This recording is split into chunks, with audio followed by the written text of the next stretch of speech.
こんなとこ犬でも痛くないよ。残ってどうするの？ここじゃ先がないよ。さっさと行こう。ああ、これで、星雲峰にはもう3人しか弟子が残ってない。西洋剣宗星雲峰の峰主。サンダチン、俺は異世界に転生して、西洋剣図の峰主になったんだ。前は自慢の弟子に裏切られて、修行に失敗してひどくダメージを受けた。今は忠実な弟子が3人だけ残ってる。それでも俺についてきてくれてる。でも今は何もできないし、チートもシステムもない。どうやってここでやっていけばいいんだ？霧島が自分の弟子すら引き止められない無能が西洋剣数の峰主になる資格なんて、峰主なんて無理だろ。この役立たせ、無能め。この無能が。即時システムが起動しました。指定育成システム開始です。弟子への投資を確認しました。100倍変換が受け取れます。うわ、デーツに投資すると100倍返ってくるのか。修法の弟子たち、初まで！師匠、他の2人の先輩は今来ている途中です。名前舶来連。警戒団体集団、天命は普通。レンちゃん、これは三等級の清潔だ。師匠があげるよ。これで修行してね。おめでとうございます。宿主が3等級の清潔を投資しました。9等級の清潔が変換されました。宿主、幸運が降臨しました。追加変換です。新旧検体を獲得しました。星雲峰、もうこれしか残ってない。まさか本当に帰ってくると。システム最高だな。しかも、この新旧検体が俺の天日を100倍も強くしてくれたなんて。俺、これから一気に行くぞ。デーツに3等級清潔を上げてみるシステムだ。9等級清潔を返してくれた。新旧検体だ。じゃあ、9等級清潔を弟子にあげてみよう。新旧帰ってくるかな。試してみよう。レーン、これを飲みなさい。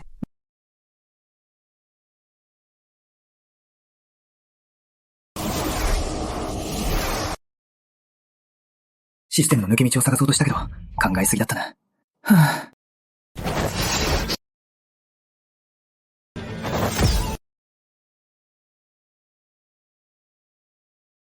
そうだ、3等級の後方が一つ残ってる。受け取って。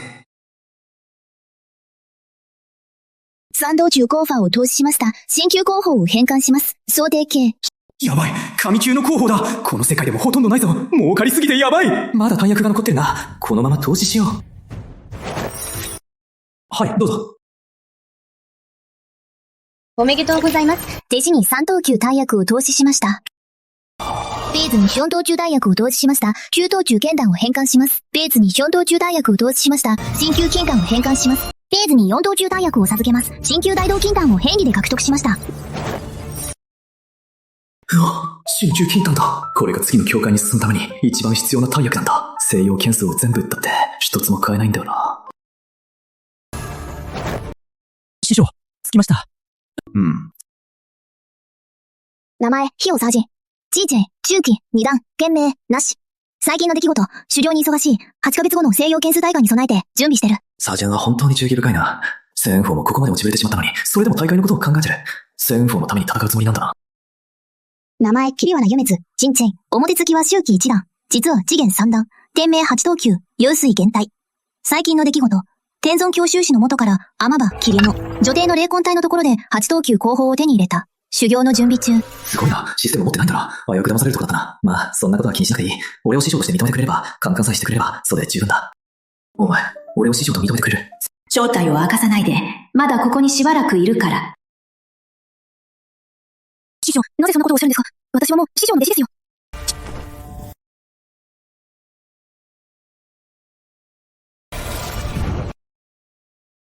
ビーズに想定系を投資します。おめでとうございます。請求、蒼天流化の法を変換で手に入れました。この候補を弟子に投資しても、快感はありません。聖中の候補までゲットできた。これで宝物ももっと手に入りそうだな。弟子に投資して変換を稼ぐんだ。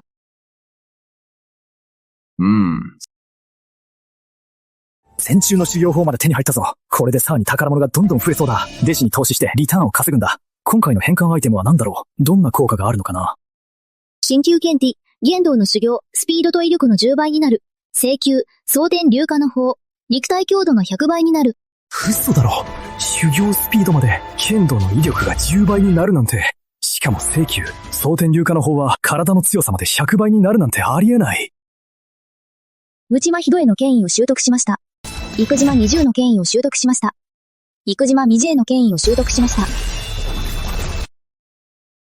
新四建造の中で最上位長老だけが使徒への権威を身につけてる。でも俺は、マンとミエも身につけたんだ。まずシステムからもらった弾薬を飲もう。修行を突破しよう。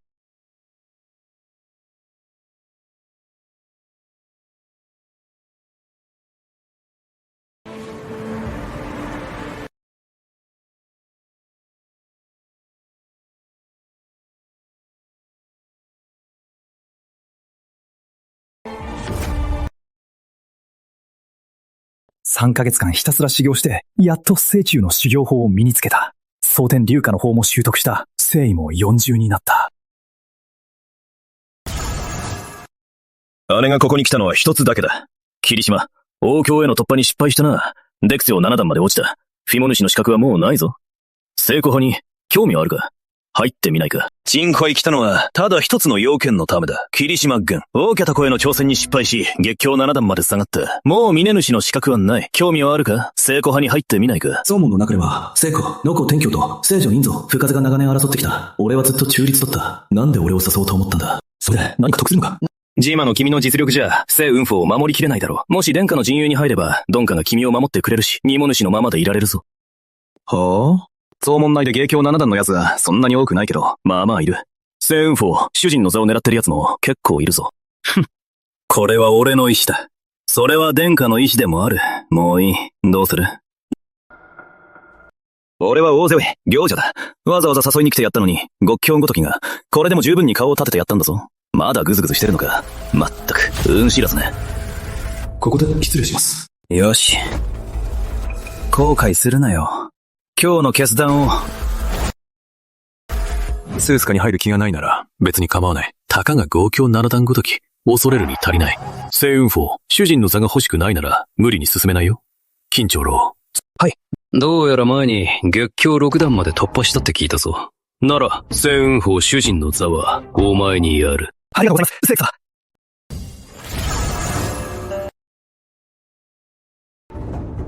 シェイにはこう言ってる。霧島峰氏が聖女派に入ってくれれば、勝敗に関係なく7等級新本丹がもらえる。7等級新本丹がもらえる。内間本寺が聖女派に入ってくれれば、勝ち負けは関係なく、7等級新毛丹を一つもらえます。チートン級、新本丹か。新婚の修復に使えるんだ。前に王郷突破に失敗したし、今まさにこれが必要だった。システムが道傷を直してくれるから、もうこれはいらないけど。でも聖女は本当に誠意を見せてくれた。逆に聖子はタダで手に入れようとして、しかも脅してきたし。いいよ。でも、7等級、道三丹にしてくれ。道三丹って？腕状突破に使う薬だよね。霧島峰氏。記事が治ったばかりで、また王郷突破を目指すのか。この薬は貴重だけど、私が判断できるから、聖女に代わって約束するよ。ですに、7等級の丹薬を投資してみたけど、どうなるんだろう。システムが変換してくれるかな。選定級の丹薬がもらえるのかな。強くないくせに注文ばっかりつけてくるよね。道三丹なんて、新トマタン3個分も価値あるのに。大志をなす人は、細かいことは気にしない。道三段一つだけよ。師匠、次戦団、ありがとうございます。内間さん、おめでとうございます。7等級道三丹を投資しました。請求丹薬が返還されます。人道玄太。この丹を飲めば4つの道が使えるようになる。王者でも1つか2つの道が限界だけど、システムがあっさり4つもくれるなんて。システム、マジで愛してる。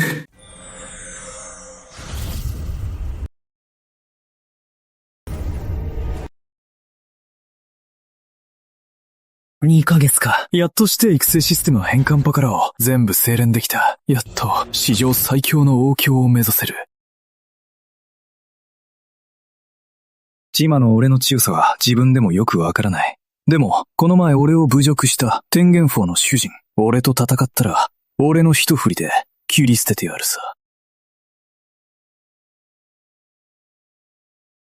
たった5ヶ月で、白瀬霊が周期3段から信玄3段まで成長したなんて、しかも想定系から剣道のひな形まで掴んだなんて、9等級清潔を授けてよかったな。新級想定系も無駄じゃなかった。あっという間に5ヶ月、日の三社も周期2段から周期9段に上がったな。上中想定系から剣道のひな形をしっかり悟ったな。なかなかいいね。ししいな。ゆめ子は俺の神級候補想定系を選んでくれなかった。もし選んでくれていたら、今頃聖子や聖女に追いつけたのに、今回の宗門大会優勝すれば、7等級の短薬がもらえるし、神級聖域にも入れるんだ。聖子や聖女まで狙って参戦してくるんだ。3ヶ月後には、弟子たちが、果たして戦えるのか心配だな。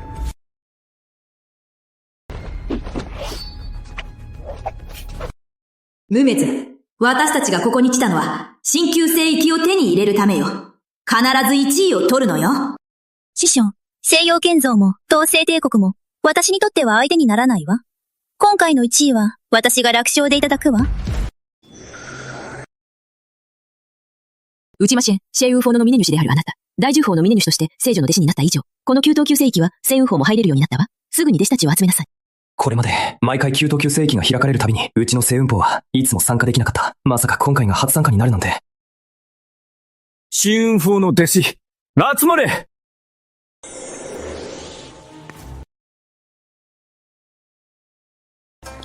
バイセさ、俺も剣の道を歩んでて、剣についてはそれなりに自信あるんだ。君にアドバイスしてあげてもいいよ。まあね、何事もただじゃないからさ。バイセさ、俺の言いたいこと、わかるよね。ちょっと造形があるって？孫本先輩、ほんと控えめだよね。ピモ主も言ってたけど、次に剣道の雛形を悟るのは、やっぱり松本先輩しかいないって。そうだよ。長老たちもこっそり、松本先輩と剣道について議論してるんだ。こうちゃんは、少しだけ代価を払えば、ちょっと代価を払えば、松本先輩に教えてもらえるんだよ。こんなラッキーなことないよね。ホイエ先輩と私は、ここ数ヶ月で CE の雛形を悟ったんだ。彼が私たちに教えてくれたのか、それとも、私たちが彼に教えたのかって話よ。松本先輩、感謝します。でも、指導は遠慮します。バイスさん、せっかく優しくしてやってるのに、痛い目に遭いたいのか。バイスさん、いい加減にしないと、痛い目に遭うぞ。松本先輩、お父さんから人としての常識、教わってないの？バイセル、俺に手を出すなんて。人間ども、自分で死ぬか、それとも俺がやってやろうか。レンチャー、師匠が魔王を片付けたら、その時にちゃんと話をつけるからな。魔王は普通の王教より N ずっと強いよ。私でも互角がやっとね。くそ！ここは9等級聖域なのに、マザーの下なのに、なんで魔王がこんなところに現れるの？魔王の体は全部宝の山だ。資源にして弟子たちに使えば、システムの反応も、俺も一気に強くなれる。それに、俺は鎮級候補を身につけた。魔王が相手でも、全然危なくない。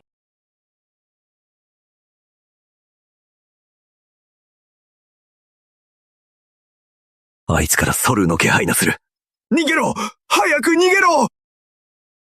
あいつから神竜の気が。逃げろ！早く逃げろ！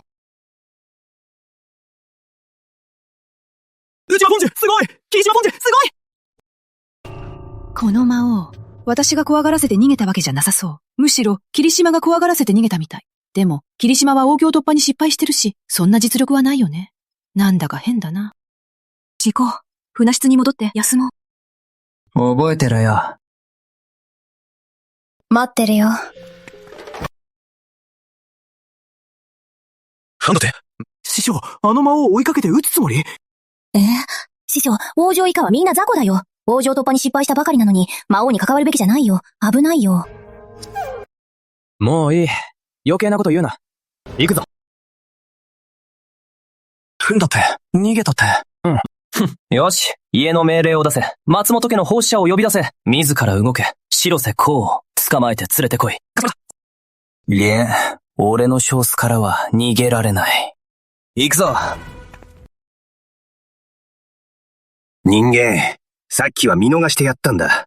調子に乗るな。なるほど。魔王が警戒していたのは清水坊主じゃなくて師匠だったんだ。その言葉そっくり返す。自分で死ぬか、それとも、俺がやるか。人間、殺されたいのか？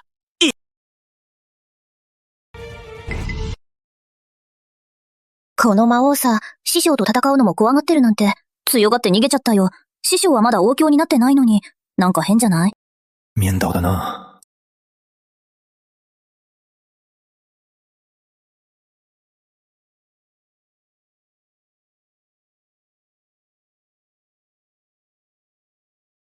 これは王宮魔獣の腕だ。風に回してくれ。猛獣魔獣の腕を投入しました。配管は、尊者社会の魔獣の腕です。王中魔獣の腕が孫者境の魔獣の腕に進化した。2段階もランクアップしたなんて。交渉帝国中でも孫者境の魔獣なんてほとんどいないのに。これは王宮魔獣の大腿骨だ。火事に回して。おめでとうございます。王宮魔獣の大腿骨を投入しました。カンカンは孫者境の魔獣の大腿骨です。ズンジャキーの魔獣を手に入れたし、腕と足の骨も揃ったし、これで孫ジャキーの防御方法が作れる。これは儲けものだな。残りは月影市で資源に交換してまた投入しよう。行くぞ、月影市へ。行くぞ、月影市へ。ユイン氏には行かせないぞ。あなた、これはどういうことだ？まさか、王宮魔獣の気配じゃないか。もしかしてここで、さっき王宮魔獣が現れたのか。まさか、こいつが倒したのか。あいつらの手に、まさか持ってるなんて。王宮魔獣の足の骨。それに腕まで。俺ですら王宮魔獣に遭遇したら、即座に逃げるしかない。でも、こいつは激強なのに、魔王を一撃で倒すなんて、絶対に関わっちゃいけない。スバタ氏が申し上げたいのは、あなた様ほどのご身分で、歩いて月影地に向かうなんて、七品比喩を一層ご用意しております。どうぞ、お受け取りください。首位東中の比重ってかなり高いんだよな。松本、サコルの家族が普通は3隻も持ってない。松本、真に伝えておけ。次やったら、松本家は存在する必要はない。はい、はい。師匠はずっと私たちのこと、ちゃんと気にかけてくれてたんだ。全部、わかってたんだ。これ、見てください。無理ですね。無理はあまり価値はありませんよ。いらっしゃいませ。出品したい。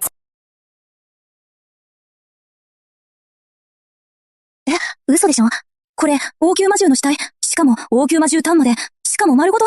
王撃魔獣！王宮魔獣の死体だ！王宮魔獣の死骸！私は元長老です。元長老、こんにちは。ちょうどいいタイミングでお越しですね。この御曹司が私に渡した収納袋の中に魔王の骨と完全な魔獣炭が入っていました。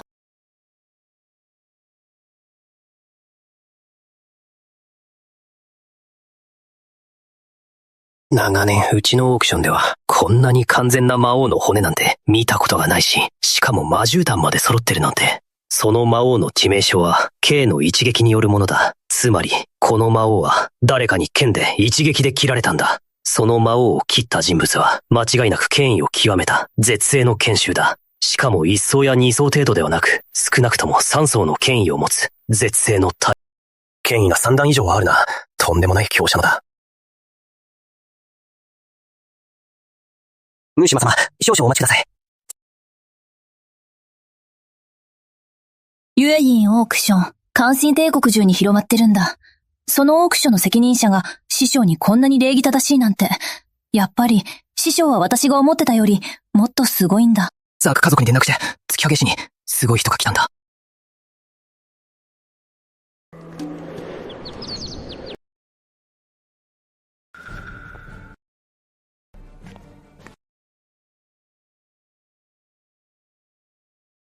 私は月影オークションの主人だ。霧島様、ご存命を伺ってもよろしいでしょうか。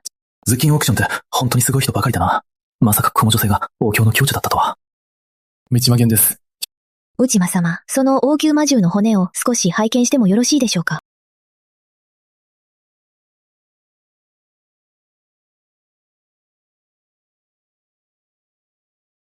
ジガーマンを。あの時、二人の友人と10万山脈の奥深くまで行ったんだ。二人とも命を落として、私は運よく生き残った。今も体にサソリの毒が残っていて、まだ抜けきっていない。この霧島源って、一体何者なんだ？この霧島源、一体何者なんだろう。ちょっとお聞きしてもいいですか？この知性魔王の骨は、どこから手に入れたんですか？もちろん。ちょっと気になっただけです。もし霧島様が話したくなければ、お聞きしなかったことにします。承知だ。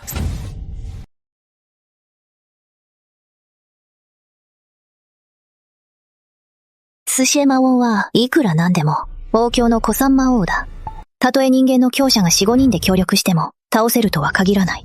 霧島様はまだ王卿じゃないのに、つさせ魔王を倒せるはずがない。どうやら、霧島様は話す気はなさそうですね。じゃあ、もういいです。霧島様、今回のオークションでは、うちのオークションが1だけ手数料としていただきます。残りはすべて霧島様のものです。オークションは3日後に開催されます。3日間、お待ちくださいませ。普通のオークションなら、手数料は最低でも10取られる。今回は1だけなんて、本当に良心的だ。それに、これほどの貴重な宝物なら、当然、事前に宣伝しておくべきだよね。しばらく閉館授業するから、君たちは街の中を好きに見てもらっていいよ。遅くならないように早めに帰ってきてね。はい。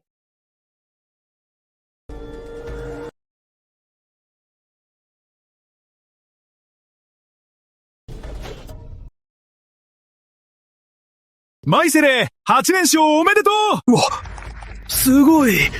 師匠と師匠にずっとこもって修行していたから実戦経験がない。助かった。もうすぐ9等級聖域が開くし、月影地には修士がいっぱい集まってる。ちょうどいいタイミングだし、修行の成果を試せる。自分の修行の成果を試せる。ついでに報酬ももらえるし。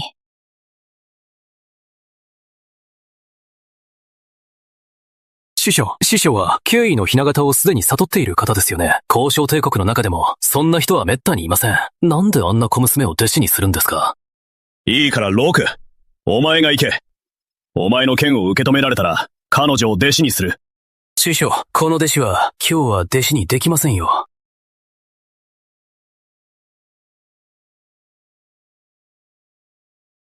俺は陸奥、半御堂、スケン王の二ダスだ。資源三段。師匠がお前を弟子にしたいって言ってる。ただし条件がある。俺の一撃を受け止められたらな。俺たち同じ段階だし、これくらいなら無理な条件じゃないよな。嘘。本当に元数剣王なのか。しかも権威の雛形をかまめた人だよ。聖意を悟れば、月影一の主人と絶世の王卿と並ぶことができるんだ。デーズ入りの条件が厳しいってさ。うん。今まで2人しかいないんだって。ああ、羨ましいな。あの子、元そう。JO の一撃を受けられたら、弟子になれるんだよ。うん。まずは、私にはすでに師匠がいる。他の人を師匠にするなんて、考えたこともない。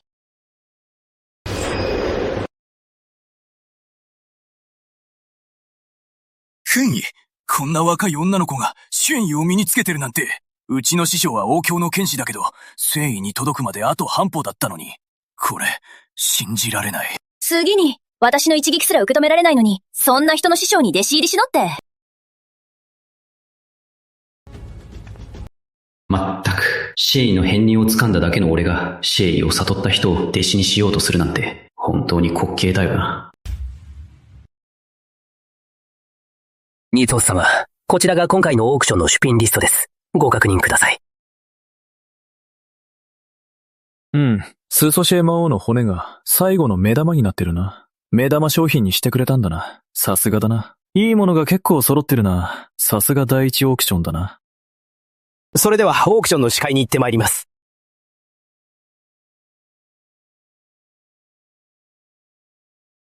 どうもどうも。お久しぶりです。本当に。どうぞ。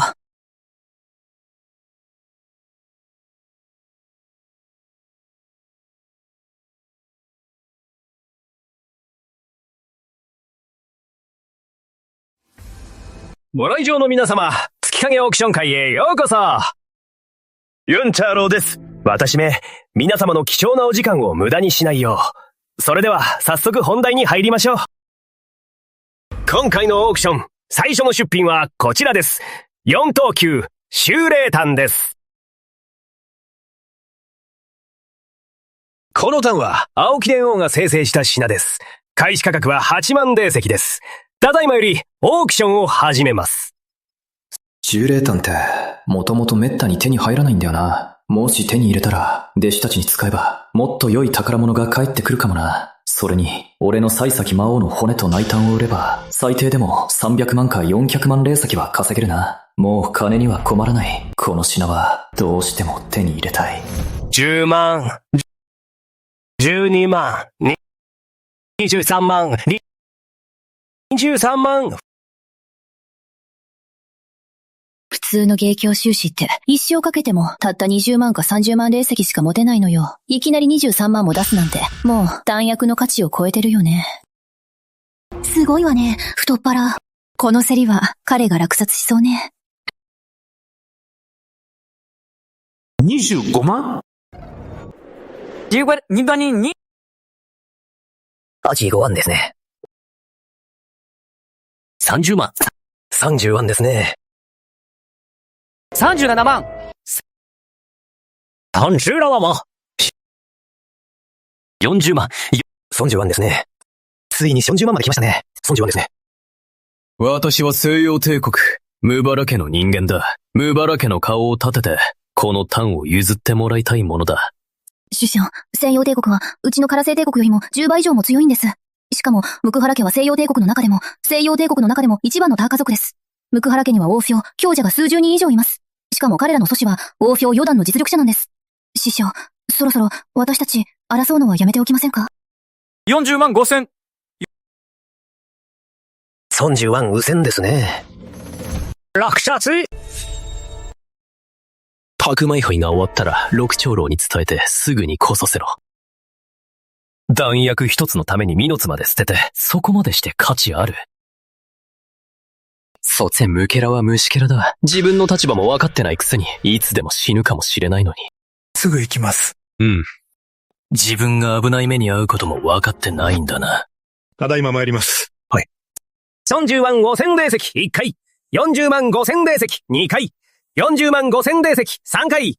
8番の方、おめでとうございます。40万5千霊石で4等級、修霊炭が落札されました。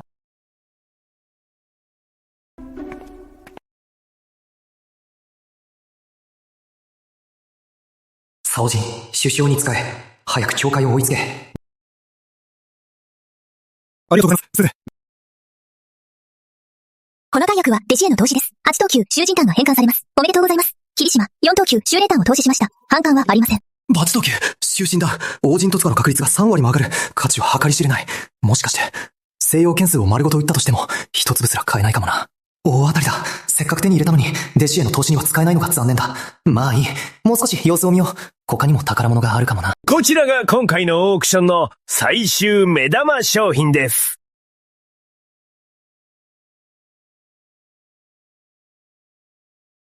うわ！これ、何なんだろう。王宮魔獣の骨です。さらにこちらは王宮魔獣炭の完全品です。さすが王宮魔獣だな。死んでてもこの威圧か。鳥肌が立つほどだよ。この王宮魔獣の体になんで剣の跡がついてるんだ？これは剣の傷じゃない、シェイだ。つまり、この王宮魔獣は、シェイを極めた絶世の剣士に一刀で切られたってことか。最初の出品は、こちらの完全な王宮魔獣炭です。開始価格は200万です。入札は1万以上でお願いします。さあ、入札開始です。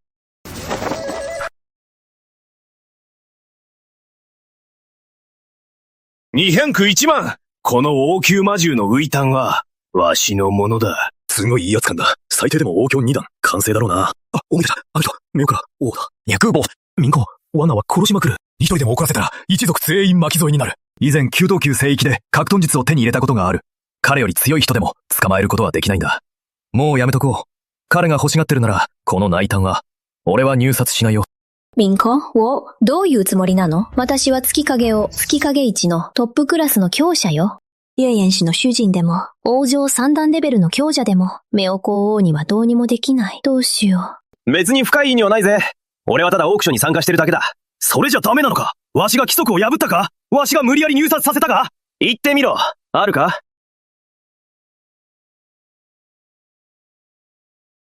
誰だ？誰がこんな大胆なことを、わしに手を出したのか？信じるか？俺がやったんだぞ。俺がやったんだ。どう？文句あるのか？お前、誰なんだ？あの一撃、怖すぎる。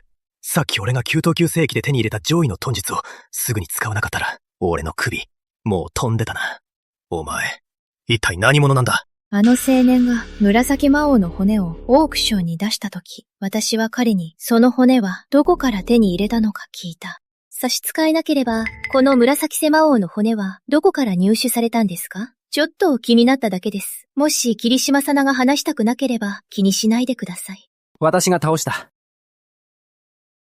てっきり話したくないのかと適当な言い訳かと思ってた。冗談じゃなかったんだ。ただ、真実があまりにも突拍子もなさすぎて、その時は信じなかった。それに、明則、王に向けた権威と、マザサセ魔王に宿っていた権威が同じものだった。だから、霧島がマザサセ魔王を切った、絶世の剣士だったんだ。こいつ、一撃で王強二段完成のやつを、あんな境地の相手を倒すなんて。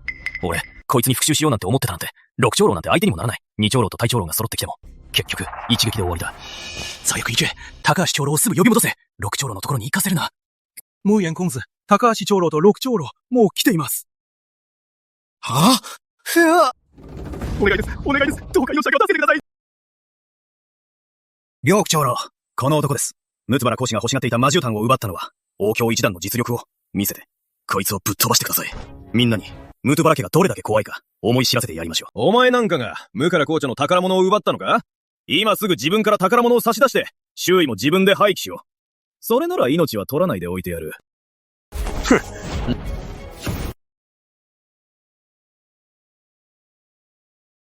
ムーヤンコーズに、俺が納得できる償いを出させろ。それができなきゃ、このままじゃ済まないぞ。消えろ。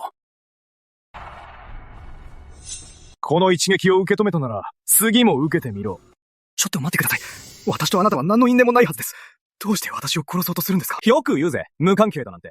台の上の王宮魔獣の死体は俺のもんだ。お前が俺の商売を邪魔したんだ。お前を殺さずに生かしておいて。民君は、ルシタマ様の300万400万もする品を200万まで値下げしたんだ。そりゃ怒るよ。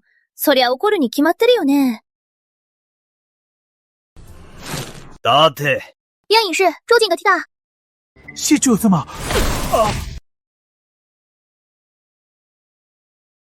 楊隐士、主人が目の前でメオクワ王を殺しちゃうなんて、わかってる？月影氏、主人は王教三段の絶世の強者なんだよ。民公安が騒いでた時は何もしなかったくせに、俺が正義を執行しようとしたら急に出てきて止めるなんて。お前、もしかして、面公王とグルなんじゃないか？だったら、お前もあいつのところへ行け。王子二段、漢字のメク王。王子三段の月影一主人。まさか二人とも一撃でやられるなんて。オークション、続けます。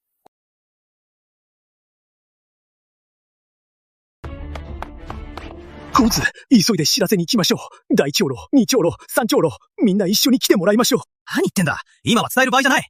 何言ってんだ？今は伝える場合じゃない。やめろってば。早く贈り物を差し出せ。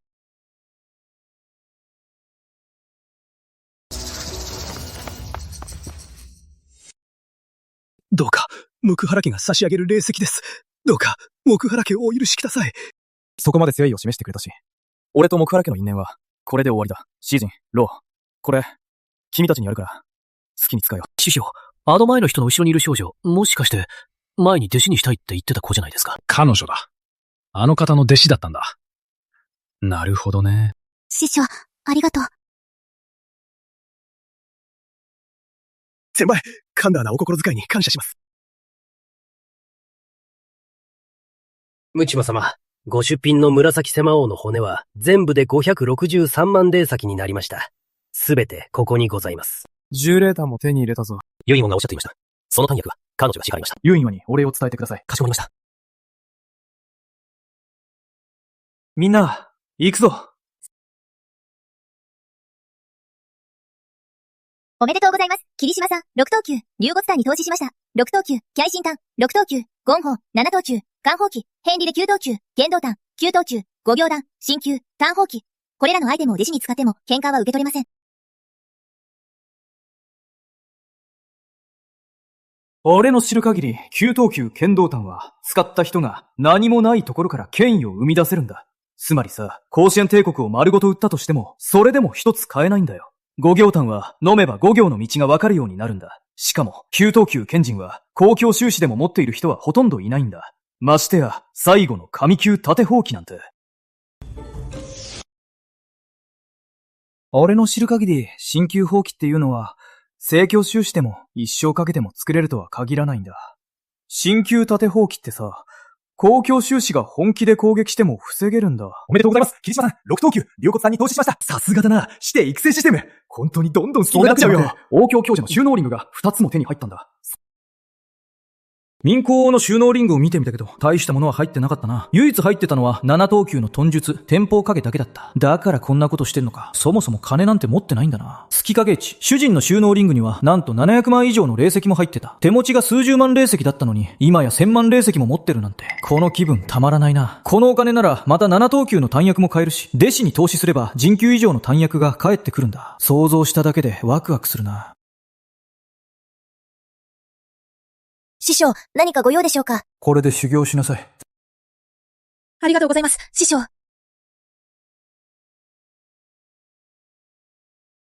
ムチマさん、おめでとう。7等級の遁術を投資しました。新級遁術、天魔系を獲得しました。剣模様か。これが新級遁術なんて。すごいな。全部で9段ある。1段目では、地尊魔様分身を作れる。力は俺の10分の1しかない。4段目になると、分身の力が本体の5分の1まで上がる。7段目になると、本体の3分の1になる。9段目になると、分身の力が本体の9割になる。やっぱり新級の候補はすごいな。早速修行を始めよう。さてじゃ、こんなところで何してるの？なんだ、あんたか。やっぱり日の沢間か。お前も9等級聖域に行く。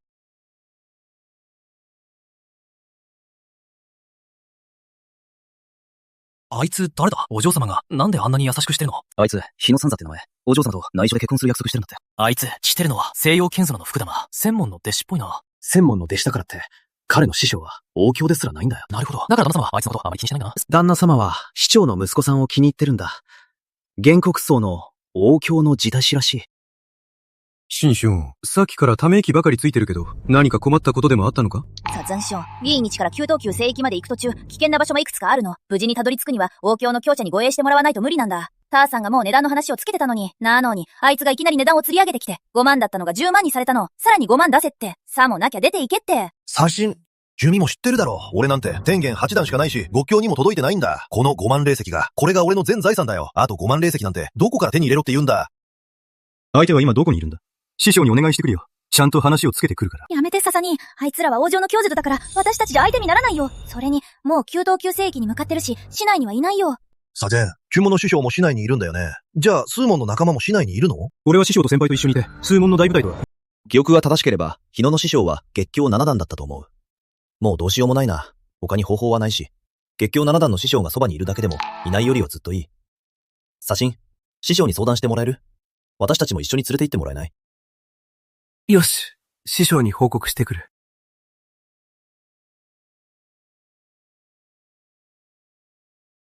師匠、いかがでしょうか？わかった。明日の朝一番で出発しよう。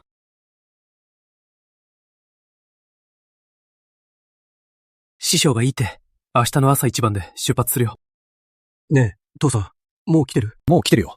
でも、もう9等級聖域に行っちゃった。家のこと、父さんから何か聞いてる？父さんに何か言われた？お祖父様は重傷を負って帰ってきたんだ。未だに意識が戻らないままなんだ。お祖父様の怪我を治すために何箇所も財産を売ったけど、それでも全然追いつかないんだ。今、9等級聖域が開いてるんだ。お父さんにも新しい希望が見えてきたよ。父さんたちはどうやって向かったの？みんながそんなに霊石を持ってるわけじゃないし、王卿の強者に護衛頼むなんて無理なんだ。だからみんなで集まって一緒に行動するんだ。私たちが来た日に噂によると、月影一の主人とメオスルー王が絶世の剣士の手によって命を落としたらしいんだ。本当に王卿になっても命すら守れないんだ。あの日、外で命を落とした人もいたよ。ほんと、世の中はめちゃくちゃだ。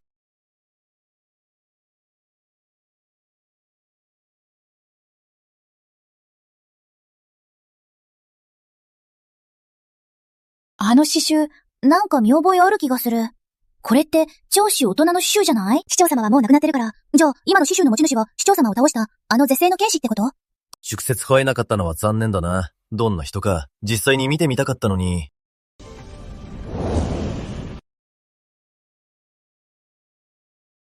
先輩、出発しよう。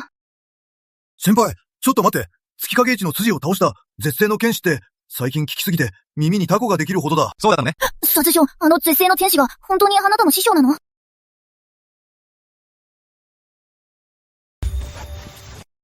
殺生、すご騙してすごく辛かったよ。1年前帰ってきた時、信用剣争だけに学教七段の峰氏を師匠にしたって言ってたよね。霧島先生のこと、どうなってるの？一年前は、師匠は確かに合教7段だった。一年生。俺から見たら、サションは七王帝の松本久美子には全然かなわなかった。でも、今は、確かに笹間は松本には及ばない。でも、笹間の師匠は松本の師匠よりも何倍も強い。もう、どっちが上かわからないな。すでに判断できない。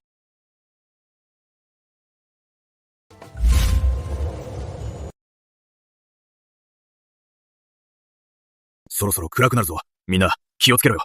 また危険が迫ってる。このグループには、天元教修士が10人以上いるんだ。月教魔獣に出くわさえしなければ、特に危険はないよ。でも、この10万山脈の中じゃ、ここにいる魔獣は、全部が5教以上なんだ。はぁ。何のだ？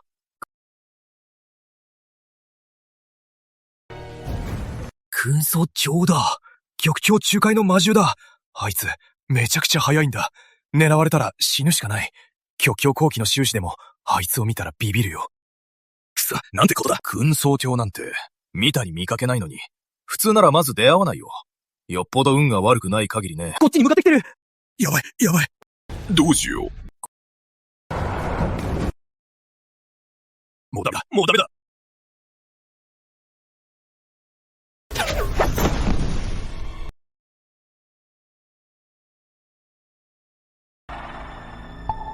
急走鳥がやられたから、周りの魔獣も逃げていったな。この辺り、魔獣がいなくなって安全になったな。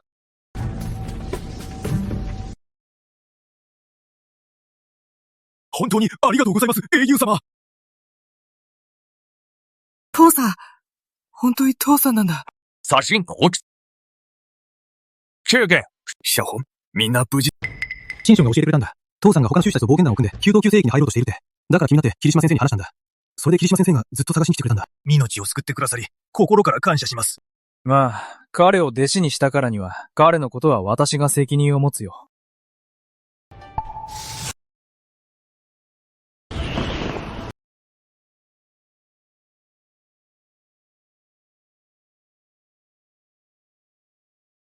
空想教は芸教。魔獣だから骨や血、そして内胆も全部貴重な宝だ。これをお前にやる。師匠からのご褒美だ。あの先輩、本当に太っ腹だな。雲総通りみたいな公共。魔獣まで気軽に褒美としてくれるなんて、親父さん、息子さんは、これからが楽しみですね。さあ、途中に乗ろう。おめでとうございます。弟子への投資、月教魔獣、空想領、完全体の投資、頻環、鍼灸、増竜の地、一滴、竜族の道を看護、可能です。鍼灸僧侶。これはこの世界で生まれながらの最高存在だ。最初から竜族の道を操れるんだ。祖竜の血を手に入れたおかげで、弓道級聖域に入る前に、きっと王境に踏み入れられる。王境だ。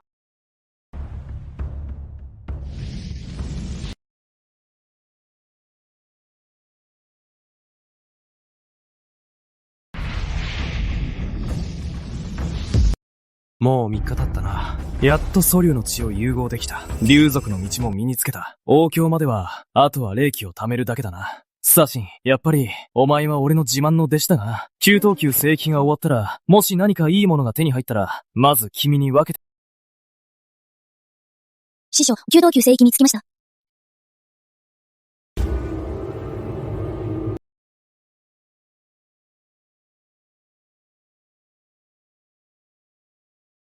先に来てた人たち、もう中に入ったみたいだね。それなら、俺たちも入ろうか。あ、そうだ。このリング持ってて、もし命の危険があったら、これを壊して。はい。この黒いリングには、それぞれ俺の魔系分身が入ってる。批評で宝物を手に入れたら、魔系分身を使って、弟子に届けることもできる。いざという時は、彼らの安全も守れる。よし、これで完璧だ。さあ、秘境に入ろう。はい。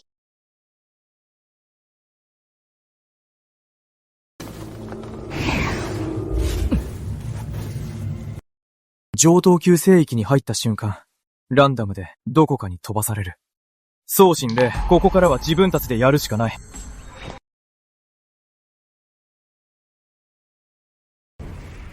この弓道級聖域の中では、神識がかなり制限されるんだ。俺ですら、数理しか探れない。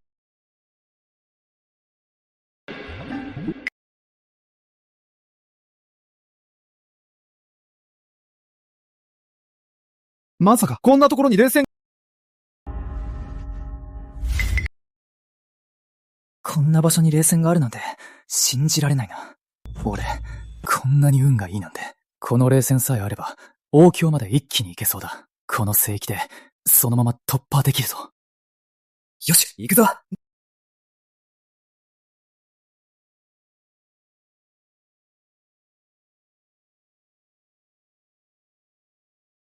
さすが9等級聖域の冷戦だな。ちょっと座って修行しただけで、体内の霊気が、もう豪郷の限界に近づいてきた。あと数分で、もうすぐ突破できる。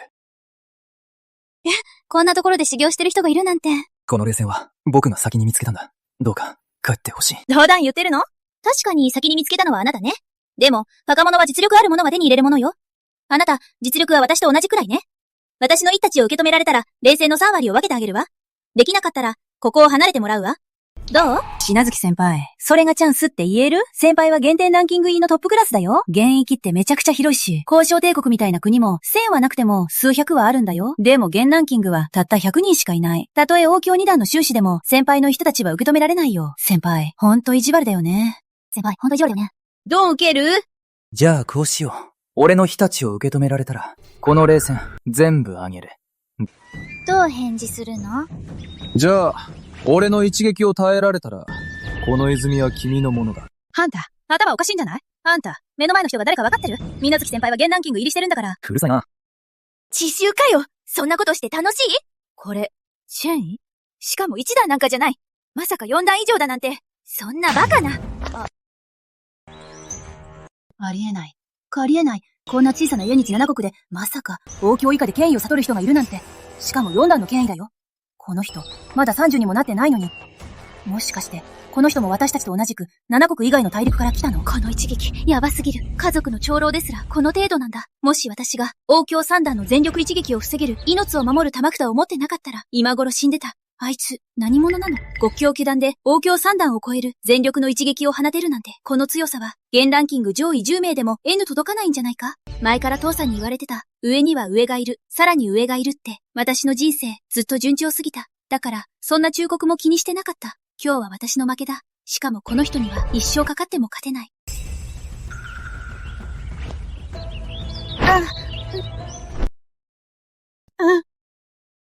すごいな。この収納リングの中に、なんと5等級天元丹が入ってるとは。これ、価値は1000万もするお宝だ。資源、収支が必ず天元鏡に進化できるんだ。あの女、金持ちだな。本当に大金持ちだよ。天文院分身を使って、この天元丹を白瀬公の手に届けた。これも投資ってことか。ムチマさん、おめでとうございます。弟子に5等級天元丹を投資しました。新級、王郷丹を返還します。ずっと元凶収支が王郷に上がれる丹薬なんて、伝説だけだと思ってたのに、本当にあるなん。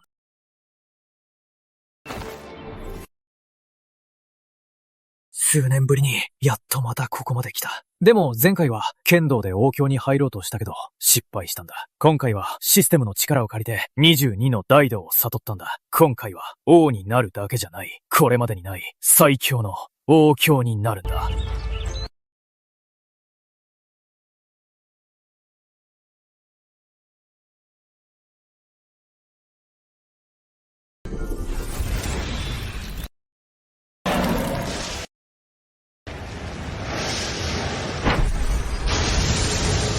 これが22の大道の西欧国か。やっぱりすごいな。これくらい俺には問題。突破しろ！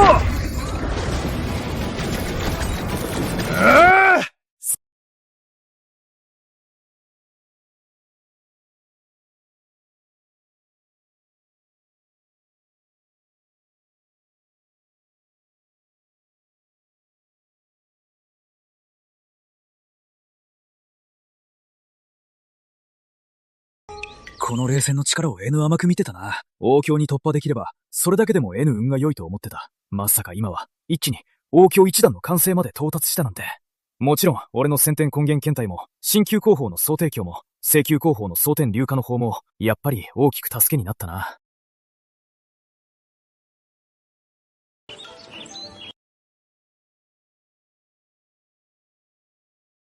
これほど強烈な怪獣は、紅茶境の収支でも、これほどの雷獣に経験したことはないだろう。俺じゃなかったら、誰でも、このライジェで死んでたな。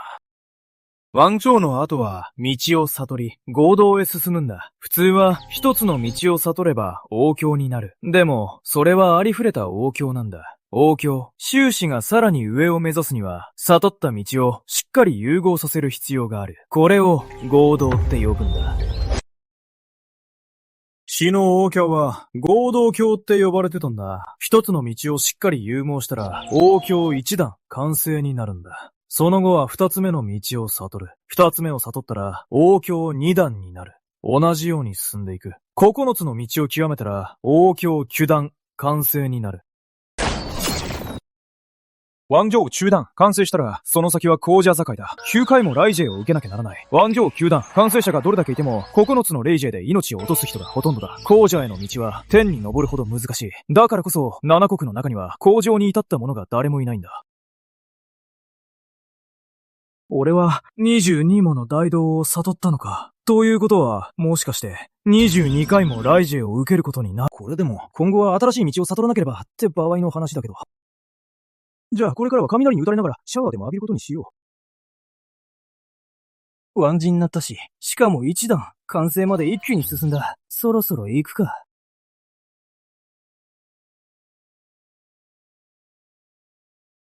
冷戦が何なのかわからないけど、これで王教一段、完成まで一気に進めたんだ。普通のものじゃないよな。絶対に特別なものだ。価値は7等級の弾薬より上だろうな。これを狭山に渡すか、王に渡すか。指定育成システムは、どんな変換をくれるんだろう。うわ、これ9等級の冷戦じゃ、新旧弾薬と同じくらい価値があるな。うん。これっぽっちな。王人1段が3人、王人2段が1人。楽勝だな。俺は王人1段、完成だ。22の道を悟り、先天根源検体もある。4段の権威、蒼天竜下の方。今の俺なら、片手であいつらを倒せる。ワンギンフィダンの俺が、この泉の霊気は4割もらうぞ。文句ないよな。じゃあ、残りの6割は、俺たちで均等に分けるな。悪いけど、俺は認めない。お前なんて何様だよ。今日は気分がいいから、今回は許してやるけど、俺が切れたら、お前、終わりだぞ。こんなに騒いでたら、誰かすぐ来ちゃうぞ。じゃあ、見たところ、お前も王教一段みたいだな。5分の1くらい分けてやるよ。それでもまだ空気読めないなら、お前を、明日の太陽は拝ませないぞ。お前、死ぬ気か。今すぐ殺してやるぞ。やっぱり、王家の修士だからな。俺たちが協力してやっつけようとしても、ただじゃ済まないだろう。俺たち全員大阪だろ。みんなただものじゃないよな。で、どうやって分けるつもりなんだ？分ける？誰があんたらと分けるって言ったんだ？この冷戦は全部俺のものだ。お前らはな。こんな素晴らしい冷戦、弟子に投資したらどうなるかな。システムは、どんな宝物を返してくれるんだろう。俺がなんでお前らと分けなきゃいけないんだ。それに、お前らなんて、たかが王教一重か20だろ。俺と分ける資格なんてないだろ。ふん。お前、生きがってるな。みんな、何してるんだよ。今の聞いたよな。こいつを倒すしかない。冷戦は手に入らないぞ。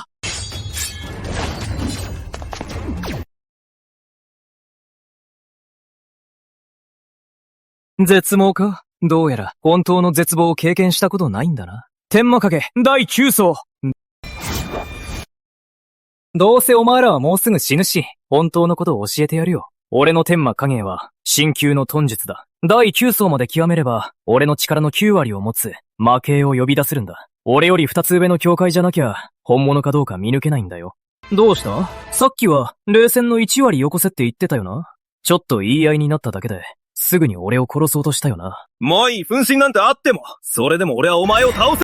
みんな、袴物はあいつが持ってるぞ。でも気をつけろ。何の邪法を使ってるかわからない。王教一段完成と同等の魔栄を召喚できる。雑魚どもが、せいぜい王教二段止まりのくせに、よくも俺を狙うなんて、どこからそんな度胸が湧いてきたんだ？誰がそんな勇気を授けたんだよ。みんな、かかれ！早く片付けろ！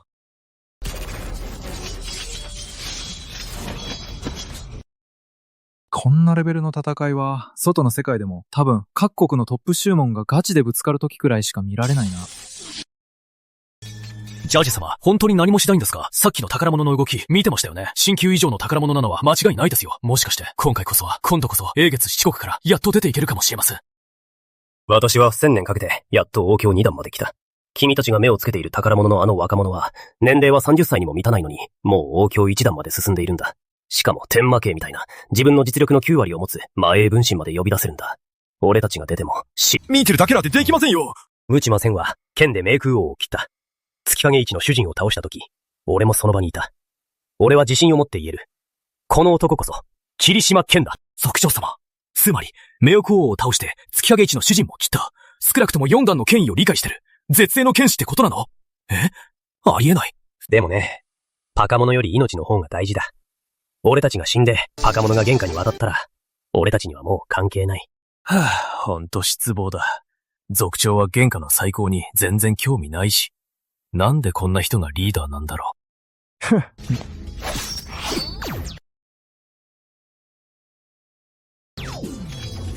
なるほど。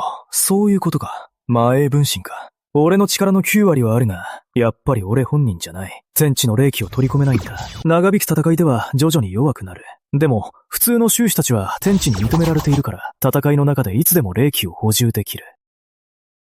まあ、これも悪くないな。ちょうどいい。少しは希望を持たせてやるか。これで全部終わりか。これで終わりだ、坊や。おとなしく観念しろ。そろそろ終わりにしようか。でも、終わるべきなのは、お前たちだ。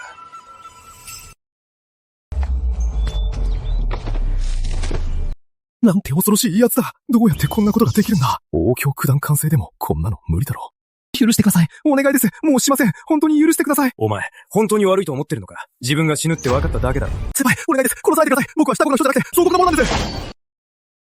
次はお前たちだ。なるほど。天魔影分身が一番強いと思ってたけど、実はお前が最強だったんだな。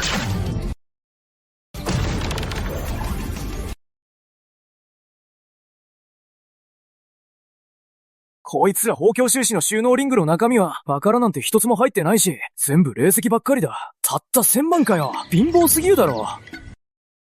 この霊石を弟子に投資したら、システムからどんなリターンがもらえるんだろう。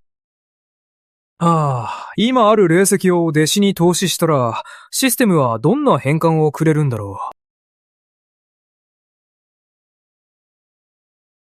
う。マイエ分身を使って、弟子に霊石を渡しておいたシステムは何をくれるのかな？システム、組の限界を見せてくれ。半換霊石おめでとうございます。弟子に1000万霊石を投資、10億霊石返還。もう一度投資しても返還はありません。霊石を投資したら100倍も返ってきた！ 100倍も返ってきた。でもこの中人界には金じゃ手に入らないものがいっぱいあるよな。まあいいか。今後霊石を手に入れたら早めに修行資源に変えるべきだな。剣中の強者を一刀で切り捨てたなんて、族長が俺たちを止めたのは俺たちを救ってくれたんだよ。強いのは知ってたよ。オークションで彼の腕前を見てるし。でもここまで強いとは思わなかったな。しっかり覚えておけよ。これからはあの人を見かけたら絶対に関わるな。いいな。わかった。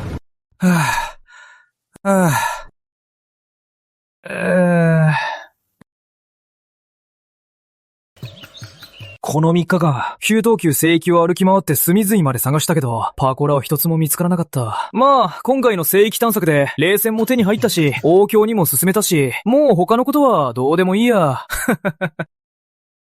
そこの若造！お前、持ってるもの全部よこせ！出さなきゃ、死ぬぞ。まさか次元境の修士かよ。よくも9等級聖域で強盗なんてやるもんだな。頭おかしいんじゃないか。新安建造の弟子に手を出せると思ってるの？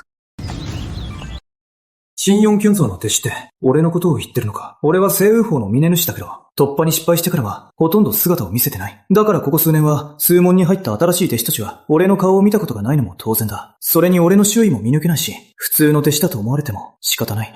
やばい、こいつ強いぞ！早く逃げろ！金大丈夫？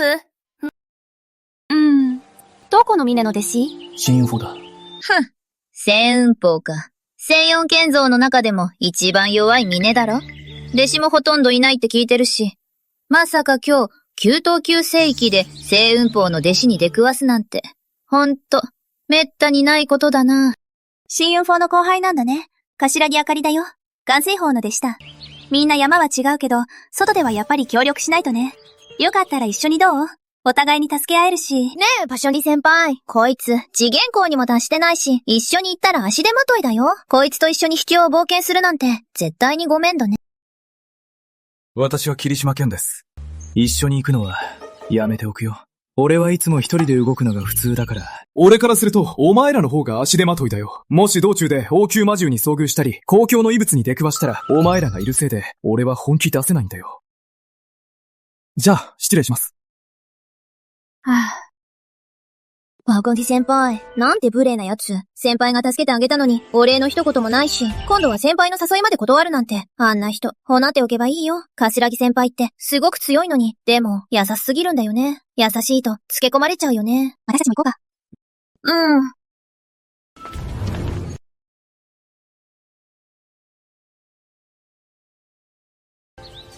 この3日間、システムの変換で手に入れた、パカモノをゼに列収した、チマの力がさらに一段階アップした。今は、俺より5、6段上じゃない限り、俺の本当の実力は、見抜けない。長寿から助けの信号が届いた。この近くに西洋剣数の仲間がいるみたいだ。助けを求めている。とにかく、俺は西洋剣道で、西雲峰の主人だ。放っておけない。お嬢ちゃん、俺の忠告を聞いとけよ。霊下持って、今すぐ立ち去れ。さもないと、霊視おでん、副伝手が来たら、霊下なんて絶対持って帰れないし、お前はここに残って、俺たちと遊んでもらうことになるぞ。霊視おでんの副伝手なの？私が剣常の宗師だって、今向かってるって言ったら、信じる？信じないなら別にいいけど。B なの？援軍が来たのかと思ったのに、まさか、あの世間知らずが来ただけか。ここが王郷戦場だって分かってないの？今更余計なことしに来たのかな。終焉信号に気づいて来てくれたのが、よりによって霧島もねしだなんて。本当は来て欲しかったのは、上位10峰の峰氏だったのに。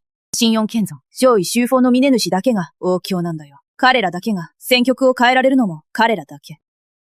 和人の修士が来たのかと思ったら、思いきや、ただの豪強修士かよ。早くこっちに来て！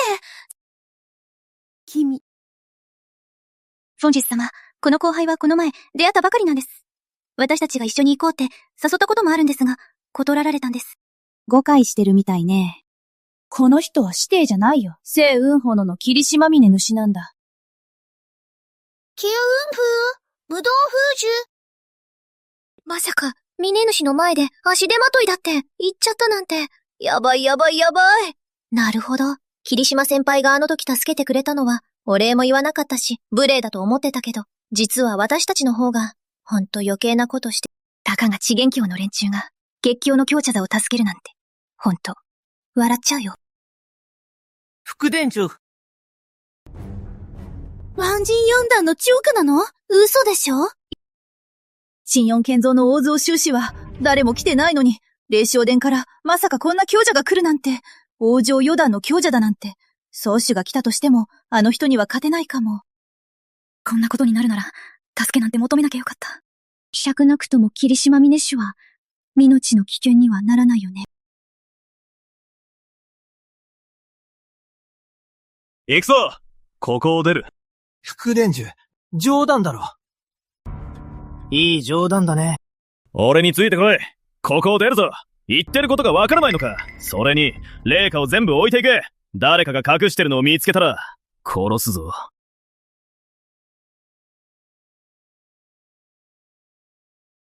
なんで、霧島峰氏が現れると、砕爆とした空気の戦いが、いつもピタッと止まるんだろう。チャイも、紫瀬魔王の時に同じだったよね。今回も、霊氷殿の風伝手が、まさか、また同じ展開。1回目は偶然だったのかも。でも2回目も、偶然なんてあり得る？待て。俺が言っていいって言った。ムジマフォン、ダメです！特に何かご指示は？うちの先輩が、そちらの部下と一悶着あったんだ。ちょっと怪我しちゃってさ、治療費くらいもらってもいいよね。お前5等中、治療弾1粒。6等中、治療弾3粒。7等中、治療弾1粒。ほんの気持ちですが、これでご満足いただけますでしょうか？まあ、これでいいか。もう行っていいぞ。行くぞ！疑問に思ってるだろ？我々が圧倒的に有利だったのに。なのに、なんでこんなに惨めに引き下がったんだ？うん。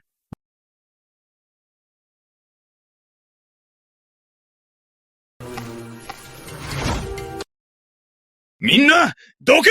霊下を取るのを邪魔する奴は、ぶっ殺！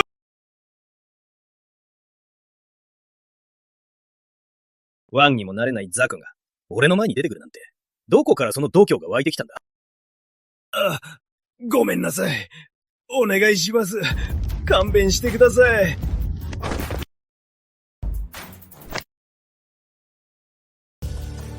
これで分かっただろ？ワン12段終始を片手でやれるなんて、この実力なら、副電子様でも無理ですよね。菅ができたとしても、片手で大行2段終始を倒せても、それでも意味がない。なぜなら、それが彼の全ての力じゃないから。向かう途中で、実際に見たんだ。彼が一振りで20人以上の大行終始を葬った場面を。20連以上の大強終始が一振りで倒されたの？やばすぎる！副電子様が連れてきてくれてよかった。そうじゃなかったら、俺たち、ここから逃げられなかったよ。だからな、これからはちゃんと見極めて、人にちょっかい出す前によく考えろ。はい。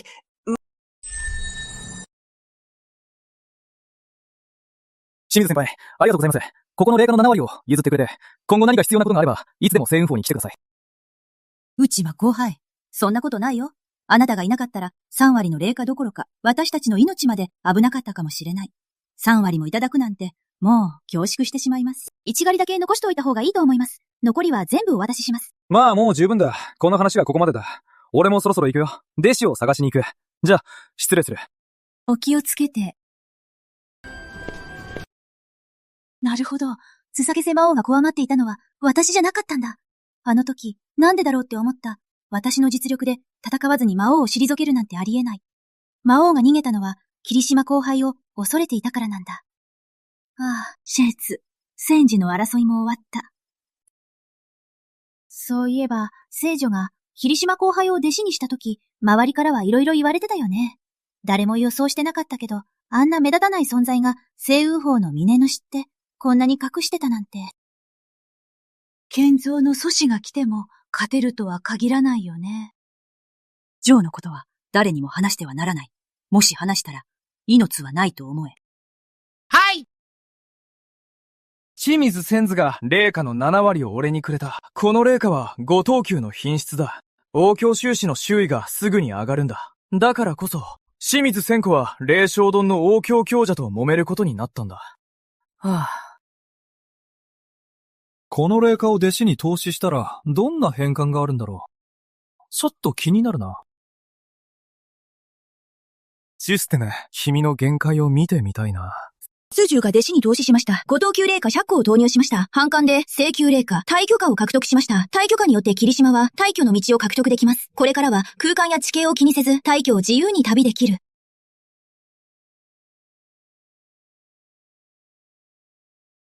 大将、記憶が正しければ、世界樹が誕生した時に最初にできたジェなんだ。だからこそ、聖級の品質なんだよな。まあ、覚えておくべきだけど、9等級の上が神級で、そのさらに上が聖級なんだ。聖級のさらに上が低級だけど。本当に存在するのか怪しいよな。だって、システムを使ってきたけど、今まで一度も低級のパカラなんて出たことないし。大将優先。僕にとってはすごく大事だ。退去の道を手に入れたら、身のこなしなんてもう練習しなくていい。敵と戦うときは、退去優先を使えば、敵の後ろや右増上、目の前にいきなり現れるから、誰も防げないんだよ。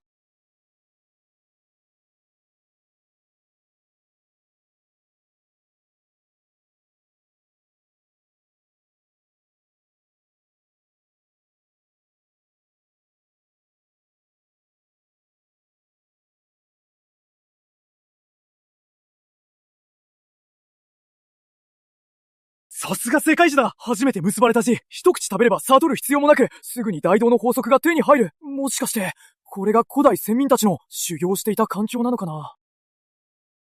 なんでこんなに霊気が濃いんだ？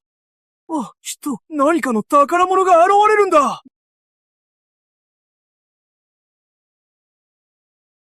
この枝は枯れかけてるのに、それでも、9等級霊線にしかない霊気を放ってる。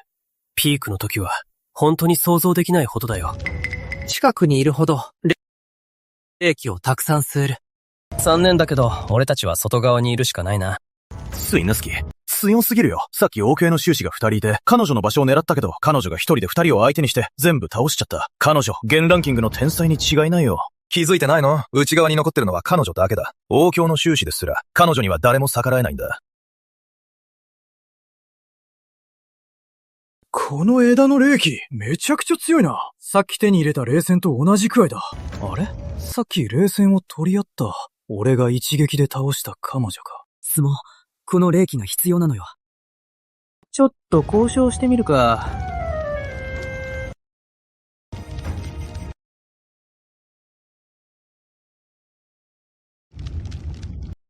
また無謀な奴が現れたな。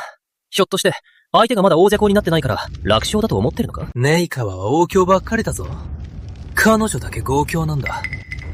さらに、外側にも王教が何人かいる。それでも見てるだけなんだ。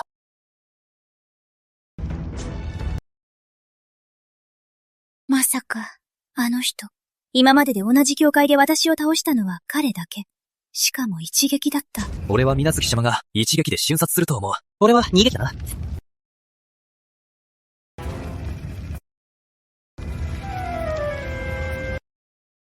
ありがとう。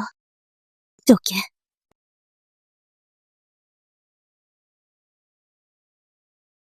これどうなってるんだ？もうやめろ。こいつ、もしかしてもっと強いぞ。圣阳帝国没有最長老、冥骨老人だぞ。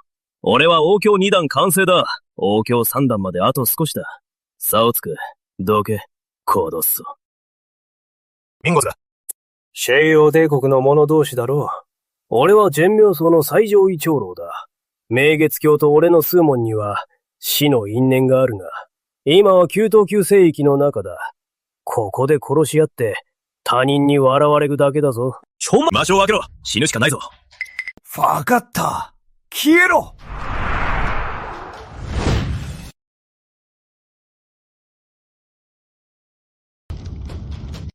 あいつら、王教2段完成だ。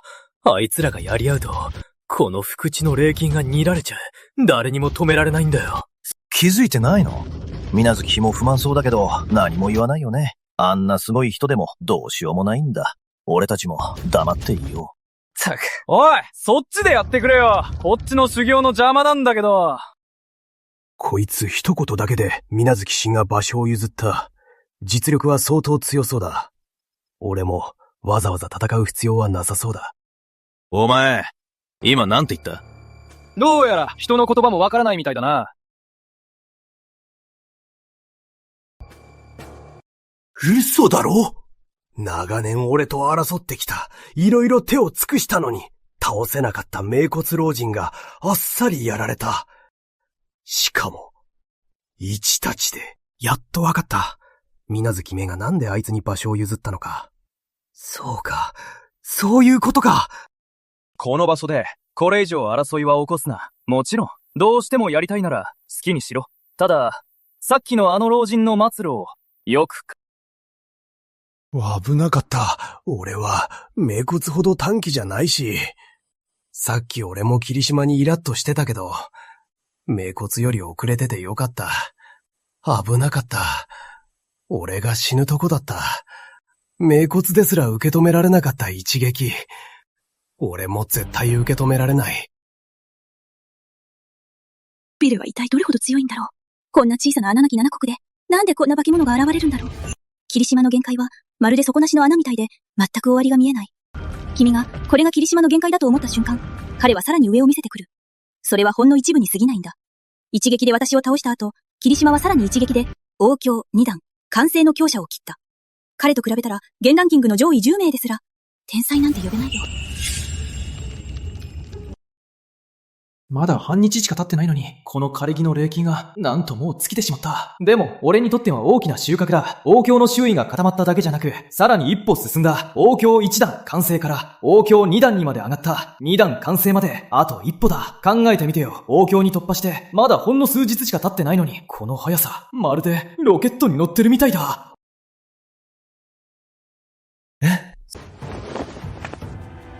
なんだこれ。わからない。宗主試練か。これが噂の、宗主試練。噂では、9等級世紀に祖樹があるらしい。試練をクリアすれば、すごく貴重な報酬がもらえるらしい。その試練は、同行木人のことだな。あ、思い出した。この木人の強さは挑戦者のレベルに合わせて変わるんだ。だから、挑戦者と同じレベルになるってことだね。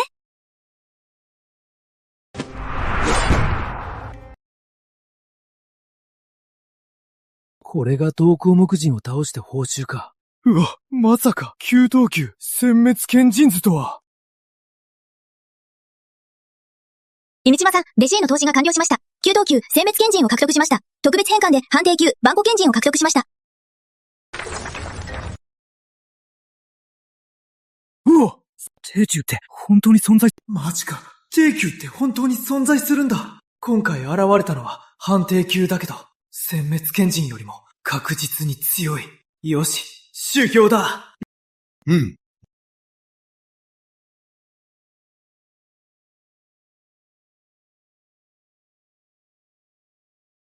なんだこれが試練か。こんな簡単なのかよ。あれは銀賞帝国の魔頭、斎藤武だ。銀賞帝国の若い世代でトップ10入りの天才だ。半年前には甲斐の雛形を悟ってたんだ。今はさらに強くなってて、もう手が届かないレベルだよ。死の国大会がますます楽しみになってきたよ。待ちきれないな。俺が行く。マジか。魔導斎藤武が負けるなんて。同行木人の一撃に全然耐えられなかったなんて。ありえない。トンキャ木人が弱いわけじゃなくて、霧島源が強すぎただけなんだ。負けた人と勝った人の差がありすぎるよ。うわ、神谷九条殿下が来たぞ。彼までここに現れるなんて。大秦帝国は英月7国の中で3番目の強国だ。神谷九条殿下は王神帝国の誰もが認める文句なしのナンバーワンだ。霊神帝国の勲位戦区だ。なんで彼女がここに？彼女は剣や刀はやらず、コテの音だけを磨いてる。現れて以来ずっと、霊神帝国のナンバーワンだった。誰にも負けたことがない。この間神谷九条殿下は各国の天才たちに次々と挑み、挑戦するたびに勝ち続けている。この間、雲森千子に次ぐ霊神帝国の2番目の天才が神谷九条殿下に3つの剣技で負けた。七国中で大きな話題になったんだ。グイは雲森千子に次ぐ存在だ。次に神谷九条殿下が挑むのは、霊神帝国のトップ、雲森千騎。もし9等級聖域が急に開いて計画を狂わせてなければ、もう本国に負けていたはずだ。何を気取ってるんだ。どうやら木人の強さは挑戦者の境界に合わせて変わるみたいだ。当選者の境界なら木人もその境界になる。ってことは、俺と同じレベルか。ちょうどいいな。同じ境界なら俺にかなう者はいない。さっきの一撃本気じゃなかったけど、7割くらいの力を出した七国のトップ3でも、さっきの一撃を受けたらすぐにやられるはずだ。でもこの木人、やられもしないで全然動いてない。こんなのあり…信じられない。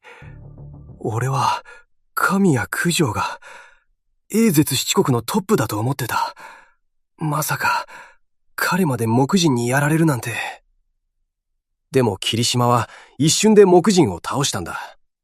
二人の実力差って、そんなに大きいのか。もう一回だ。今度こそ全力で行くぞ。今度は動かずにいられるか。見せてみろ。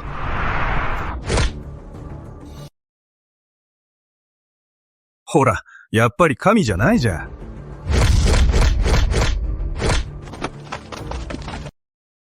春具9条ほどの強さでも結局負けてしまうなんて衝撃的だ。内間ってどこまで強いんだよ。本当に信じられない。木人を一瞬で倒す。まさか俺が負けるなんて。天使、自分を疑わないでください。私が思うに、9等級自尊がこんな試練を用意したのは、最初から誰も突破できないようにしてるんですよ。たとえ天天自尊が生きていたとしても、同じレベルなら、自分ならこの木人を倒せるって言い切れるかな。そうだね。ドンカ、気を落とさないで。この祖樹試練は力じゃ無理だと思います。知恵で行くしかないですね。ドンカ、あの木人相手に10点まで持ちこたえたなんて、ここにいる誰ができるんですか。ドンカは本当にすごいですよ。確かに、そういう可能性もあるな。中領電車と同合木人の戦い。この一戦は最初から最後まで見届けていたわ。正直なところ、空城殿下を甘く見ていたわ。空城殿下には傲慢と言われても仕方ないくらいの実力があるわ。私なら彼を倒せるけど、木人みたいに10手で決着をつけるのは無理ね。私が挑んでも空城殿下よりもうちょっと多く耐えられるかもしれないけど、結局、この木人には勝てない。この目で見てなかったら、あの木のんが一撃で倒されるなんて、本当に信じてたかもな。シャタならもっと練習しな。負けたくないならやめとけ。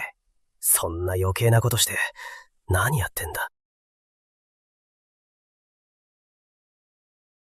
私がやる。シュング貴重電車が惨敗してから、誰も目視に正面から挑もうとしなくなった。霊神帝国の軍員戦庫ですら、手を出す勇気もなかったんだ。みんな目視は無敵だと思ってる。みんな目視は無敵だと思ってる。それでもあの女の子、前に出るなんて。しかも、知らない子だし、もしかして、無名の人なの？初めて来たんだろう。初心者だな。同行目人がどれだけヤバいか知らないんだな。この子、見たい目に合うぞ。そこの小娘、さっさと降りた方が身のためだぞ。同行目人なんて、君には太刀打ちできないぞ。神は九条殿下でさえ惨敗したんだ。強がらない方がいい。死んだらつまらないぞ。死んだらつまらないぞ。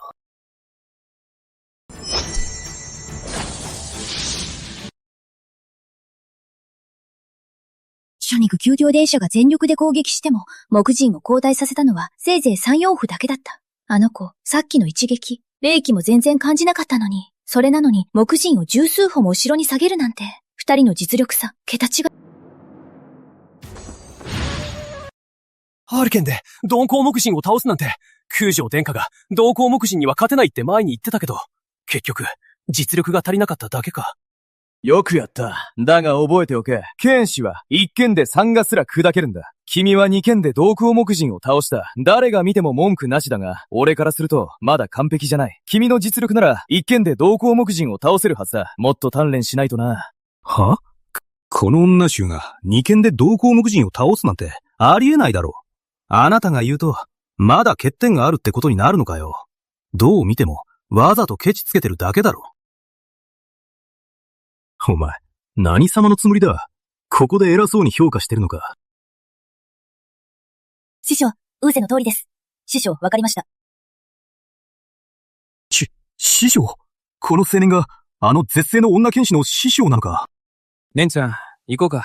ここは、もう俺たちに得るものはない。師匠、これ、木人を倒したばかりでもらいました。聖域からのご褒美です。なるほど。同行目人を倒すと、人によって報酬が違うんだな。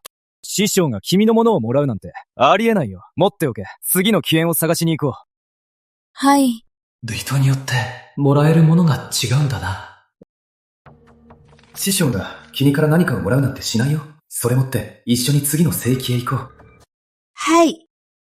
前に弟子に投資したことで、中等級、殲滅賢人を与えたら、システムの変換で判定級、バンコ賢人が手に入ったんだ。囚人界で、バンコの名を口にできる者なんて、いるのか。まさに、この賢人を生み出した人は、めちゃくちゃ恐ろしいよな。こんな喜劇まで語るなんて。バンコ賢人を展開すれば、その中にいる俺は、自分の霊力を何億ものバンコ権限に変えて、侵入者をすべて切り捨てる。それに、バンコ賢人の強さって、どの等級の剣を自身の核にするかで変わるんだよな。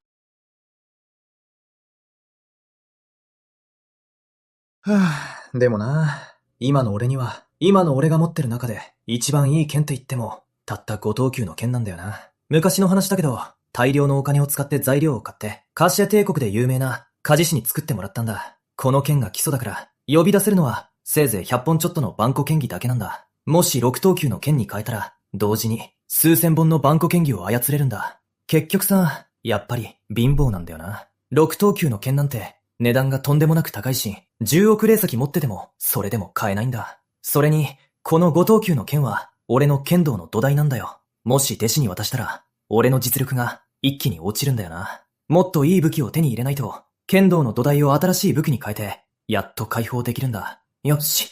やっぱり、秘境を探しに行くしかない。パナモノを手に入れるしかない。行くぞ。はい。師匠、どうした？師匠、俺、なんかやらかしちゃったかも。さっき聖域で高級レースを見つけたんだ。ちょうど取ってた時に誰かが奪いに来た。そいつと揉めたんだ。まさかあんなに弱いとは思わなかった。俺の一撃すら耐えられなかった。もしかして、あいつが弱いんじゃなくて、お前が強すぎるんじゃないか。昨日の実力はこうちゃんには及ばないけど、総定決を修練しているし、真意も悟っている。周期章九段だけど、普通の次元2段3段と比べても、ずっと強い。後になって知ったんだけど、俺が倒した相手は、カシ帝国の有力な勢力の人で、かなり偉い立場だったみたい。あ、師匠、俺が、スーモンに大きな問題を起こしてしまいました。どうかお叱りください。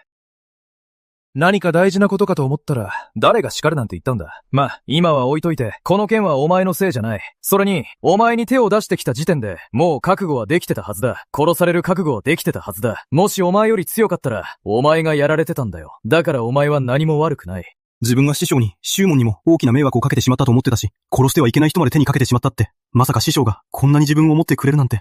何があっても、天が落ちてきても、師匠が全部背負ってやる。この件は気にしなくていい。しっかり修行しろ。このことで、修行をおろそかにするな。もういい。天が崩れても、俺が守ってやるから、このことは気にしなくていいよ。これが原因で、修行がおろそかになるのはダメだからね。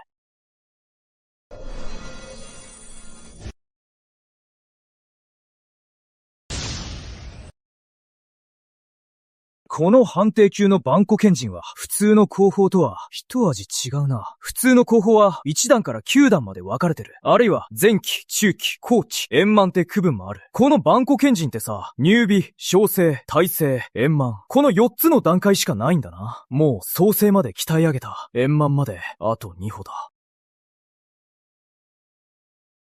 俺の3番目の弟子、ゆめこちゃんはどこにいるんだ？まさか聖域で死んだりしてないよな。彼女とは特別な師弟の絆はない。弟子にしたのも結局は修行のためだけだった。でも彼女が9等級聖域で本当に死んだら面倒なことになるな。大弟子家業、左心無視、自死拝来連無視三弟子道元申し無視。はぁ、無事ならそれで十分だ。戻りたくないだけなんだな。まあ、やっぱり彼女の心の中では自分の中にいる。天佑、ルーナ、ジョーナ帝の魂こそ本当の師匠なんだよな。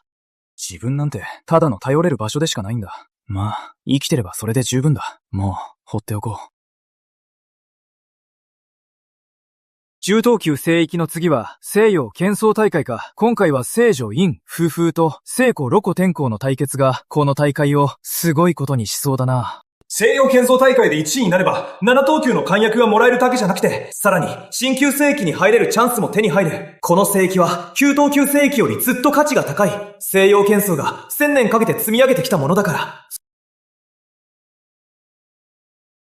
10等級聖域を出てからまだ6日しか経ってないのに、日野三神はすごい勢いで成長した。まず第20の権威を悟って、その後、周期9世を突破した。そして次元境に入った。これだけ資源を与えた甲斐があったな。無駄じゃなかったな。でも、例に比べると、日野三神への育成は確かにちょっと少なかったな。これからはもっと補っていこう。公平にしないとね。こうは天才で、成長もすごく早い。たった6日で、資源3段から5段まで一気に進んだ。しかも、三神より先に第20の権威を身につけたんだ。正直言って、うちの2人の弟子は、剣道の実力で、西洋剣数の最上位長老をすでに超えているんだ。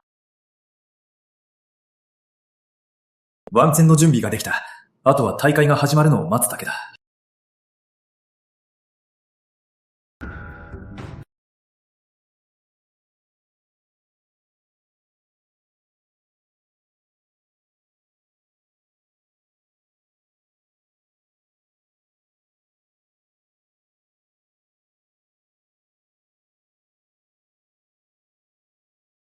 教養剣争大会開始。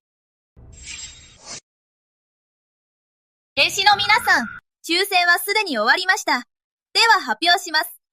第1試合、136番。対戦相手は225番です。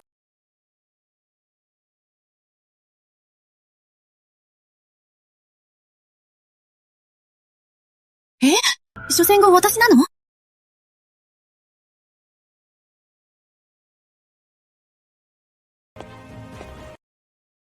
あれ松本二騎士じゃんじゃない？元霊峰の人だよ。トップ5に入る実力者だよ。星雲峰のあの子。ほんと運が悪いな。早めに降参した方がいいよ。実力は温存して次に取っておいた方が、もしかしたら弱い相手と当たれば予選突破できるかもね。うわ！まさか彼女かよ。J はちょっと不思議に思ってた。白瀬東がこんなに強いのに、なんで印象に残ってなかったんだろう。てっきり最上位長老が新しく弟子を取ったのかと思ってた。今になって分かった。あの子が、まさか一番影が薄い星雲峰の弟子だったなんて。くそ。なんで初戦で彼女と当たるなんて。孫本人先輩を、うちの元霊法のトップ5の実力者だよ。仙雲法の小娘、さっさと諦めた方がいいよ。そうしないとさ、松本人先輩に怪我させられたら、絶対次のラウンドには進めないよ。負けます。負けるって？ちょっと待って。何が起きてんの？仙雲法の子なのに。普通ならあの子が諦めるはずなのに。なんで松本人先輩が負けるの？負けを認めるのか。よくそんなこと口にできるな。本当に、元霊法の面目を潰したな。宗門の大会なんだから、相手はみんな同じ宗門の仲間だ。命をかけるほどじゃないよ。白瀬光が相手なら、刑を一本も受けきれないんだ。だから、力を温存して、次の試合に備えた方がいい。俺がビビってるとか、元霊法の面目を潰したとか、俺には関係ないね。それに、俺が本当に元霊法の恥になったって？そんなことないさ。もうすぐ、みんなが彼女の本当の強さを知ったら、俺の選択がどれだけ賢かったか、きっとわかるよ。第一支配、白瀬光霊のやっと間に合った。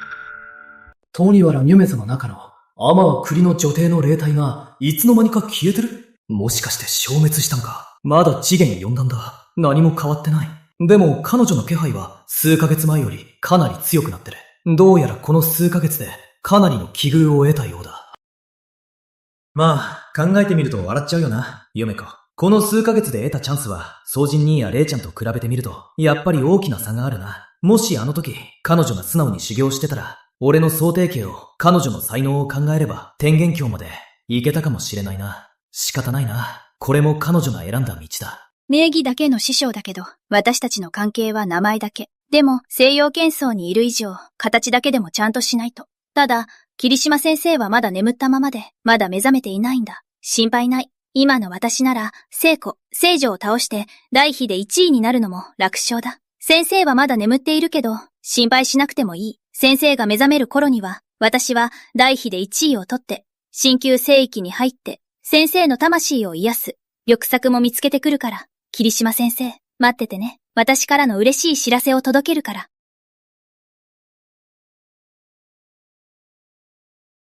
レンちゃん。レンちゃんのことは正直あまり詳しくない。普段はいつも謎めいてて、門内でもほとんど見かけない。同じ星雲法の弟子だけど、最近はほとんど顔を合わせてない。星雲法の弟子は私も入れてたった3人しかいないんだ。抽選で同じ試合になるなんて滅多にないことなのに、そんな低い確率なのに、まさか私が当たるなんて。ほんと、ついてないわ。まさか、数問大会の初戦で身内同士の対決になるなんて。たとえ名目上の先輩でも、私は手加減しない。本気で行く。師匠と約束したんだ。この戦いで、絶対に一番になる。うわ、この試合すごすぎる。ここは第5砲だ。トップは石田砲、第6砲との対決で、エースは神崎みなみ。ここは第5砲だ。第6砲との終局対決だ。聖女派と聖子派のトップ同士の対決だ。そうだよ。第5砲は聖女の味方だね。第6砲は聖子側につくんだ。この戦いは、両者のプライドと勢いを左右するんだ。どっちが勝っても、相手の士気をくじくことになる。第5歩の天才なんて、第6歩のトップなんて、私から見ればただの雑魚よ。聖子や聖女ですら、私には1号も持たないわ。ロムズちゃん、気をつけて。ムムゾちゃんは自信を持つだけの実力がある。だって次元初段だからね。でも私は師匠から9等級、清潔をもらって想定技を修練しなければ彼女には勝てなかった。でも今は半年前の私とはもう違う。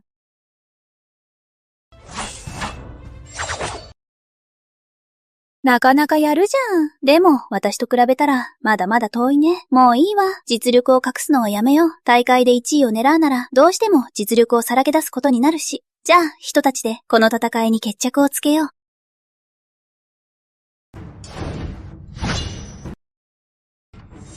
まさか、私が負けるなんて。今まで全然眼中になかった。あの先輩に一撃でやられるなんて。しかも、さっきの霊圧は私よりずっと上だった。つまり、彼女は次元5段を超えてるってことか。こんな短い間に、どうやってやったの？ハイライ連勝利。数ヶ月前まで先輩は艦隊 9J だったのに、いつの間にか次元50になってるなんて、この成長の速さ。中央大陸の聖子、聖女ですら、これくらいだよね。あの時、あなたも想定計を修練していたら、私はきっと叶わなかった。サンデータって何？いや、違う、待って、思い出した。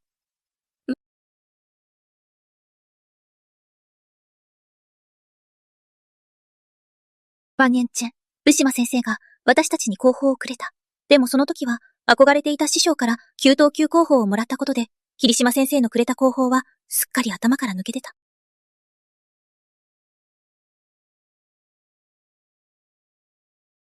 師匠に弟子入りしてから、すっかり偉そうになっちゃって、7等級の広報なんて、もう全然興味なかった。でも、この想定系、ちょっと見ただけなのに、全くわからなかった。もしかして、新級広報なの？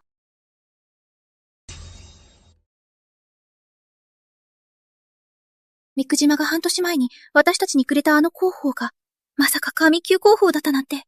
菊島って西洋剣数の最下位の師匠なのに、どうして神級広報なんて持ってるの？あんなすごい師匠ですら、9等級広報しか得られないのに、あの時、もう少しちゃんと見ておけば、今みたいに、やっと修練し始めた先輩に抜かれるなんてなかったのに。体力フォン、三次南が勝ちました。体力4の勝ちだ。それって、聖子派が勝ったっていうことになるの？聖女派からしたら、やっぱりかなりのダメージだよね。この戦いは、私にとっても、聖女派にとっても、すごく大事なんだ。石田ハウは何度も、神崎南を倒すチャンスがあった。でも結局負けた。まだ絶望するほどじゃない。6天候を倒せれば、まだ状況をひっくり返せるはず。次は13番と79番の対戦です。聖女アズ、フォーフーが、聖子、ノコ、天京と対戦するんだ。もしかして、決戦が、いよいよ始まるの？落間くん、この二人、どっちが勝つと思う？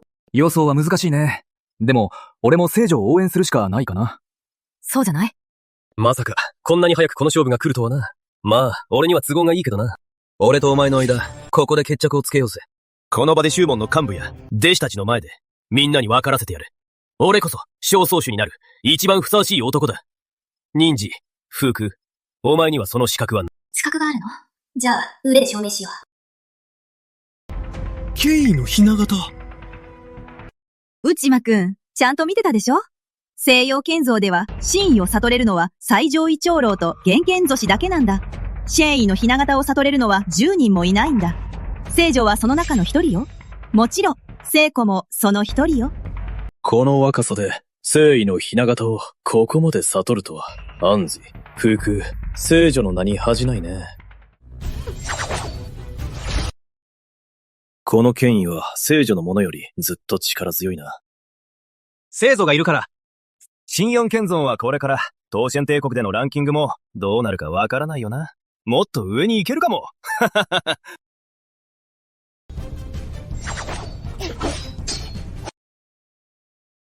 聖ツと聖女は同じくらいの実力だけど、でもアンズ、フフはシェイがちょっと弱いせいで損してるんだ。試合の流れはずっとムツ天候に押されっぱなしだ。とはいえ、ムツ天候がリードしてるけど、アンズフフを倒すのは簡単にはいかないな。どっちも決め手がないな。まさか、こんなに時間をかけて準備してきたのに、シーも周囲も、やっぱり、6天候にはかなわないんだな。認めてたくないけど、6天候の才能は、私よりずっと強いんだ。まだ切り札があるなら、全部出してこい。このままじゃ負ける。まだ切り札が残ってるなら、まとめて出してみろよ。そうしないと、負けるぜ。これまで、俺とお前は並んで呼ばれてきた、K の総決ってな。お前はどう思ってる？俺にはわからない。でも、俺はそれが本当に気に食わない。お前にそんな価値があるのか？俺と肩を並べるつもりか？今日、俺が、みんなに分からせてやる。西洋剣数に総決なんていない。西洋剣数で天才と呼ばれるのは、俺しかいないんだ。望み通りにしてやるよ。これって、剣意か？いや、これは5等級、青山剣傑の最後の技だ。超剣パクーだ。信じられない。まさか聖女が5等級、青山剣傑の最高の境地に到達するなんて、誠意を清めることができて、誠意を実体化できる、思い通りに操れる。でも、この候補は、習得するにはかなり高い資質が必要なんだ。少しでも才能が足りないと、身につけることはできないよ。でも一度習得できれば、今後、本物の権威をつかむ確率が、ぐっと上がるよ。5等級の後方なのに、権威をつかむチャンスまで、増やせるなんて。正直言って、西洋剣数の祖師は、本当に非凡な才能の持ち主だな。さすが私が信じてきた人だね。まさに天才中の天才だよ。彼女を甘く見ていたよ。でも、聖子も一筋縄ではいかないな。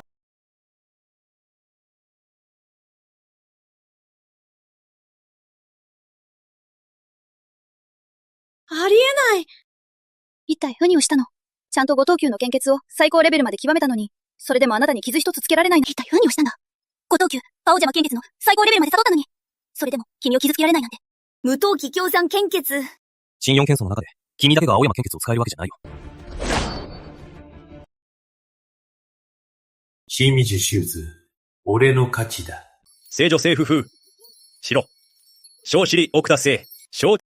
天心が披露したのは、青山献血の第6層です。剣道のひな形しか掴んでいませんが、権威と剣を見事に融合させました。目には権威が感じられないが、どこを見ても権威が溢れている。剣士だ。本当に見事だ。庄司様、青山献血って確か5層までですよね。第6層なんてどうして出てきたんですか？そうだな。それは誤解ですよ。青山宗氏が青山献血を作った時は本当に5層までしかなかったんです。第6層っていうのは心を磨く剣のことなんだ。まだ形になっていないんだよ。天功は誰にも教わらずに青山献血の第6層を悟ったんだ。本当に悟りが高いよね。調子に乗ってる小物ね。どうでもいいよ。好きに文句言えばいい。負けた人が口で好きなこと言うのは止められないしね。さっき自分が勝つって思ってたんじゃない？そうだろ？でも残念だったな。実力ならお前は俺にかなわないよ。シェイでも俺の方が一枚上図だ。青山献血ですら俺が先に極めた。絶望したんじゃない？お前じゃ俺には勝てない。さっさと諦めた方がいい。自分の目で見てしまった。もご天功がちょっと境界を突破しただけでずっと頑張ってきたのに、結局全部無駄だった。全部人のために尽くしただけだった。自分の手で正宗師の座を譲ってしまった。はぁ、もう本当に疲れた。聖女が敗れたら、聖女派の弟子たちにとっては、今後は資源がもらえなくなるんだ。自分の持ち場の資源も、どんどん減っていくんだ。まあ、正宗師の争いなんて、昔からこういうものだよな。この正宗師の戦いも、やっと幕を閉じたね。聖子は天学の名に恥じないよ。青山献血の第6層まで悟るなんて、本当に驚きだよ。本当に衝撃的だよ。超増寺の称号は、まさにふさわしいね。以前シェーニュに約束したんだ。もし今回の大会で勝てば、俺は第3歩、主人として中立を保つつもりだった。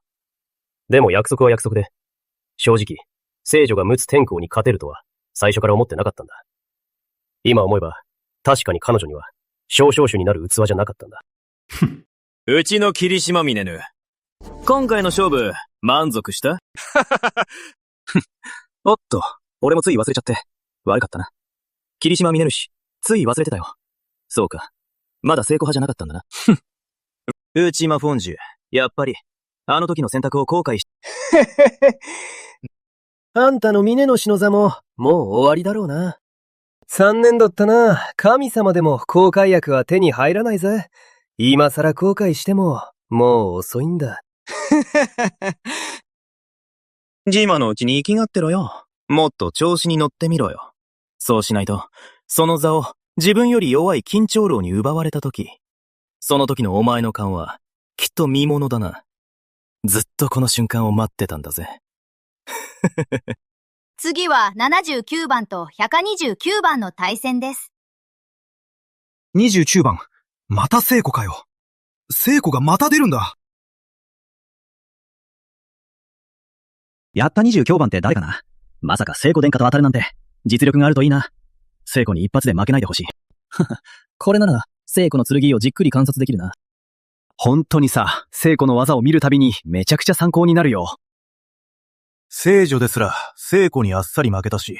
もういいって、179番ってさ、誰だろう？うちの後輩かな？師匠、これから出場してきます。陳軍フォン、主人の辞典です。白瀬玲です。聖句殿下、ご指導お願いします。新フォンってさ、まさにあれか。ランキング33位の、俺の誘いを断った、霧島源の三フォーだろ？やっぱりな。上から下まで、みんな同じだ。霧島源も、白瀬光も、本当に邪魔だな。シェンジ殿下勝負を。シェンズ、勝負だ。新フォンってほんと N 役わかんないよな。ニマヌシは破境、失敗したし、上階も下がっちゃって、一番才能あったミナングーズクスコも見限って離れてったし、今や普通の弟子しか残ってない。周年祭はセウン法も上位10法入りを狙えるほどだったのに、今やどん底まで落ちぶれたよ。全部、フォーシが無能だからだよ。そうだよね。白瀬レって数問で唯一の取り柄は美人ってだけだよ。もしかして、ちょっと顔がいいからって、聖子が手加減してくれるとでも思ってるの？ほんとバカだな。新雲法はどんどん落ちぶれて、弟子まで。最近は頭がおかしくなってきたよね。お前、まだ降参しないのか？どうして降参するんだ？それだけ？手術ってだけで？面白いじゃない。俺は容赦しないからな。でも、後輩の勇気は認めてやるよ。一回だけ。好きに技を出してみろ。新雲フォンはすっかり落ちぶれたし。じゃあ、こうしよう。10勝以内で、俺を一歩でも後ろに下げられたら、俺が第2砲に誘ってやる。一度でも俺を交代させれば十分だ。そんなはずがない。信じられない。ありえないだろ。スーツが白瀬レイにたった一撃でやられた。これやばすぎだろ。たった一撃。一撃でやられるなんて、こんなのありえない。真摯天下。ありがとうございました。聖子が、白瀬公に一撃で倒されたのか？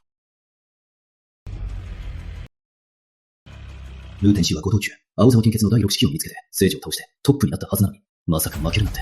しかも一撃で、嘘みたいだ。素橋をあっさり倒した聖子、野木天子がまさかこんな簡単に負けるなんて。どう見ても、彼女が陸奥天子を倒せるようには見えない。でも、これが現実なんだ。信じるしかない。ムッと天使ってさ、全力で挑んで、切り札まで出しても、なかなか倒せない相手だったのに、そんな彼があっさり負けるなんて。聖女が聖女にあっさり勝って、念願が叶ったと思ったのに、緊張の若手の中でトップになったはずなのに、まさか聖雲法の弟子にやられるなんて。しかも聖雲法の弟子に一撃で倒されたなんて、ありえないだろ。聖子殿下が、青山献血さえ、最も隠された技まで全部極めていたのに、シェイの雛形も早くから理解していたのに。でも、やっぱり負けた。一発で負けた。認めざるを得ない。白瀬公の顔立ちは、本当に欠点がない。いや、何言ってんだ俺。彼女に向かって10手以内で俺を退けたら、第2砲に入れてやるなんて言っちゃった。10条なんて一発で終わったじゃないか。なんだよ、これ。正義領者制白。慶雲風弟子ファイライ連勝。思い上がりすぎるのは、いいことじゃないよ。確か、レンちゃん、聖雲法の弟子じゃなかったっけ？聖雲法ってさ、36法の中でも下から3番目だったよな。白瀬公って今まで全然噂もなかったのに、こんな化け物みたいに強いなんて。これが僕が諦めた理由です。松本につか、前に言ったよね。現代法に恥をかかせたって。本当に。すぐにでもバリ立って、現代法の名誉を取り戻したかった。でも今になってやっと分かった。上には上がいるんだな。聖子ですら、白瀬公の一撃にかなわないんだ。俺なんか、何の価値もないよな。松本にちか先輩輩。すみません。謝ります。白瀬公みたいな絶世の強者に出会ったら、無駄に頑張るより、早めに降参した方がいいよ。次の試合に備えよう。免評になったよ。総本先輩。ごめんなさい。僕たちが間違ってました。やっと分かった。これこそが本当のシフォンなんだ。まるでピエロみたいだ。たった一人で、たっけーな芝居を演じていた。たっけーな劇を一人でやってたみたいだ。観客は何の反応もない。誰も見向きもしない。聖都電車が負けるなんて、信じられない。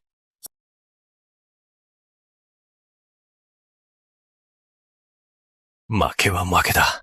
次はやり返す。敗者組から這い上がってみせる。もう一度白瀬公と戦う。今度こそ、絶対に勝つ。次の対戦です。79番と222番の対戦です。来た！聖子の出番だ！次の弟子は、きっとひどい目に遭うぞ。翔子は今、抜刀的な勝利が欲しいんだ。自分の気持ちを立て直すために。みんな、どう思う？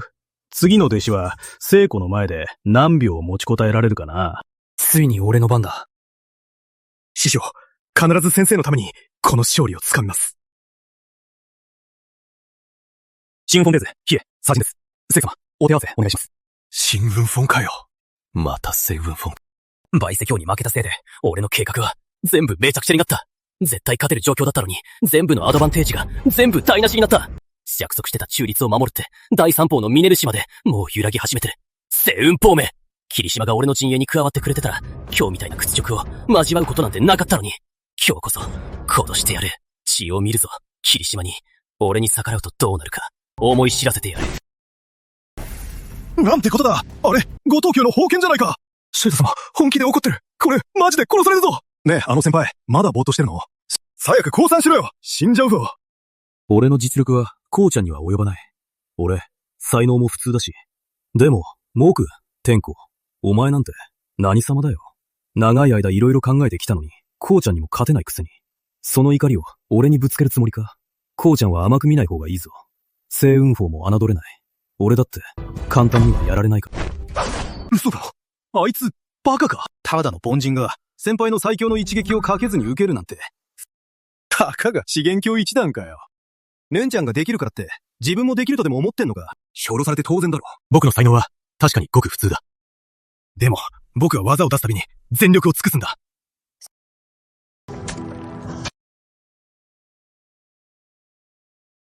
あれは、シェイのひな形か。違う。それは権威だ。本物の権威だ。西洋剣僧は何千年も剣を磨いてきたが、本当に権威を極めたのは最上位長老だけなんだ。俺みたいな宗師ですら理解できたのは、聖位のひな形だけだ。たとえ権威のひな形を極めたとしても、結局はひな形に過ぎない。シェイの影だけで、本当の味わいはない。こいつ、まだ20歳にもなってないのに、資源校一段なのに、シェイを悟れるなんて。英絶七国どころか、中央大陸でも、こんなことができる人はいない。我が西四剣祖にも、こんな天才が現れるとは。まずは白瀬公が、聖子殿下を一撃で倒して、さらに日野祭馬が、まだ20歳なのに権威を身につけている。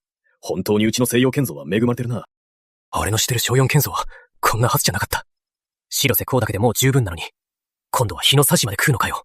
ここまで俺を侮辱するとは。初自立奥田聖杯。慶雲風歌謡写真奏。聖子殿下、ありがとうございました。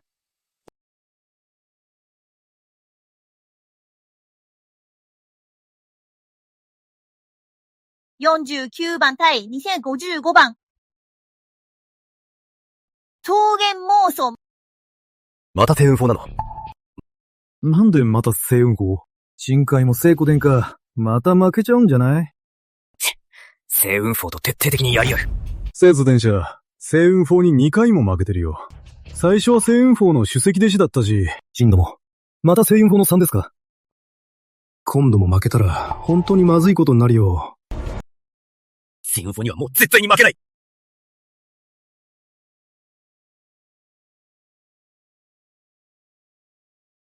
師匠、そろそろ結果、発表してもいいんじゃない？ソンズ、ルオ、前進、負けです。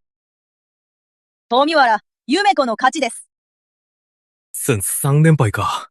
これで決勝には進めないな。宗主争いは、一体どうなるんだ。そうだよな。もうこ少子は聖子なのに。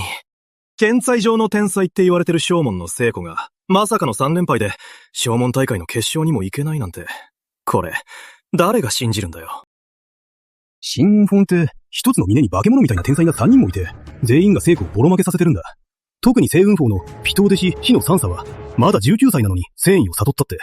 星雲峰ってどうやってこんなことできるんだろう。前までは全然有名じゃなかったのにさ。俺、前は星雲峰の弟子だったんだ。白瀬公と火の祭叉は実力なんて普通だったし、白瀬公の顔以外は人混みにいたら誰も気づかないくらい。それが今じゃ、みんなをすっかり置いてけぼりにしてるんだ。信じられないよ。新雲峰はもうダメだと思って、離れることに決めた。でも、白瀬公のことがどうしても気になって、星雲峰で無駄に過ごしてほしくなかったんだ。だから自分で声をかけて一緒に出ようって誘ったけど、あっさり断られた。まだ星雲峰が解散するのを待ってたなんて、自分がヒーローになって白瀬公を救うって思い込んでたんだ。でも今は、俺はまだ足踏みしてるだけだ。白瀬公はもう、聖子を一振りで倒せるんだ。今は、彼女を慕うなんて、もう失礼だと思う。彼女が後悔するのを待ってたなんて、今考えると、後悔するべきなのは、俺の方だった。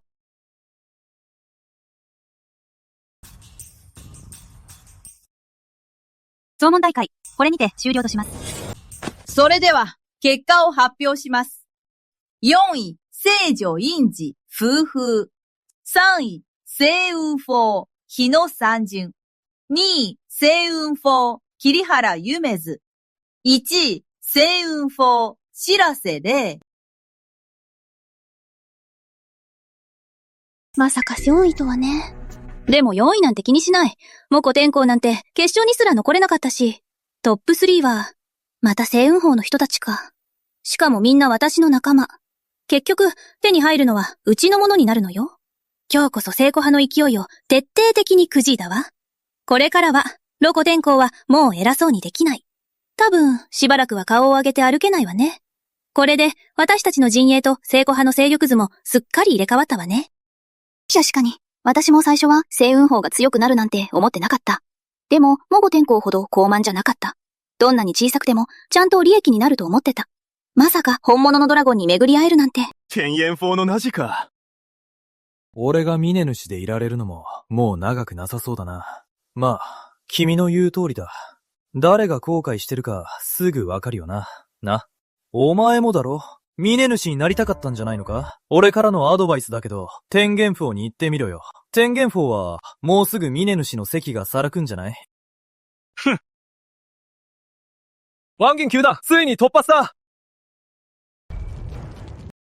増問大会が終わってからこの1ヶ月、白瀬光にも資源を投して、血のサーシにもたくさん資源を投したシステムのおかげで資源がたくさん返ってきた。その資源を全部使い果たして、ついに王郷九段に突破できた。C位も7段まで上がった。今の俺なら、姿勢だけで王郷収支を潰せる。この1ヶ月間、星雲峰には多くの人が訪れた。みんなからすると、白瀬光と日野祭者、それに桐原夢子、N3 人の天才が出たってことだからね。あいつらは才能があるからな。俺には関係ないさ。ずっとここにいた人なら、全部バンカってるさ。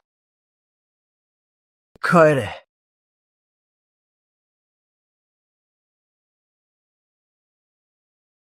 火の三神、白瀬玲は、前は星雲峰の普通の弟子だったし、神殿にも慣れてなかったんだ。でも今は、聖子を押し抜けるほどの天才になったんだ。俺のおかげじゃないって言ったところで、どうせ誰も信じないだろうな。島のあいつらの態度は、結局、星雲峰にまた入れてほしいだけなんだ。ただそれだけさ。ふん。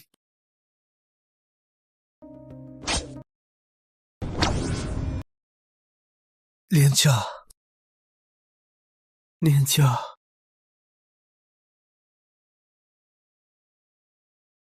ソード先輩、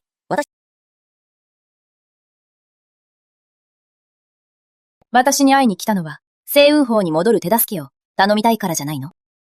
正直に言うと、俺はそう思ってる。でも、別に悪いことじゃないと思うんだ。水は低い方に流れるし、人は高みを目指すものだろ。それに俺は結構才能あるし、今の俺でも、担当の長老たちも、みんな。卒本先輩、その件ならやめてください。星雲峰は好きな時に来て、好きな時に出ていける場所じゃない。あの時、通門を裏切ったんだから、もう星雲峰はあなたを受け入れない。松本先輩。じゃあね。ここまで。松本先輩。あの時、私に一緒に出て行こうって誘ったよね。私は断った。絶対後悔するって言ったよね。今、聞きたい。今になって、後悔してる？後悔してなかったら、戻ろうなんて思わなかった。でも、やり直せる薬なんて、この世にないんだ。虫島先生、火の沢田先輩と戻りたい昔の同門を全員止めて全員断りました。霧島先生の安らぎをご迷惑をおかけしませんでした。実は宗門大会が終わってから分かったんだ。星雲峰も俺も、弟子の数はそんなに必要ない。俗弟子もたくさんはいらない。俺が求めているのは、星雲峰の全員が竜のような強者になることだ。これからの星雲峰は、選ばれし者しか弟子にしない。浮島先生、千寿が、師匠、千寿が来てます。入れて。宇島尊主、フォーフォンがお伺いしました。立場から言えば、アンジ、フォーカズは聖女という立場だし、わざわざ俺に頭を下げる必要なんてない。それでもちゃんと挨拶してくれた。つまり、聖女はやっぱりいい人だな。今日はお祝いに贈り物を持ってきました。着物の3人の弟子が上位3つを独占して素晴らしい成績を収めたので。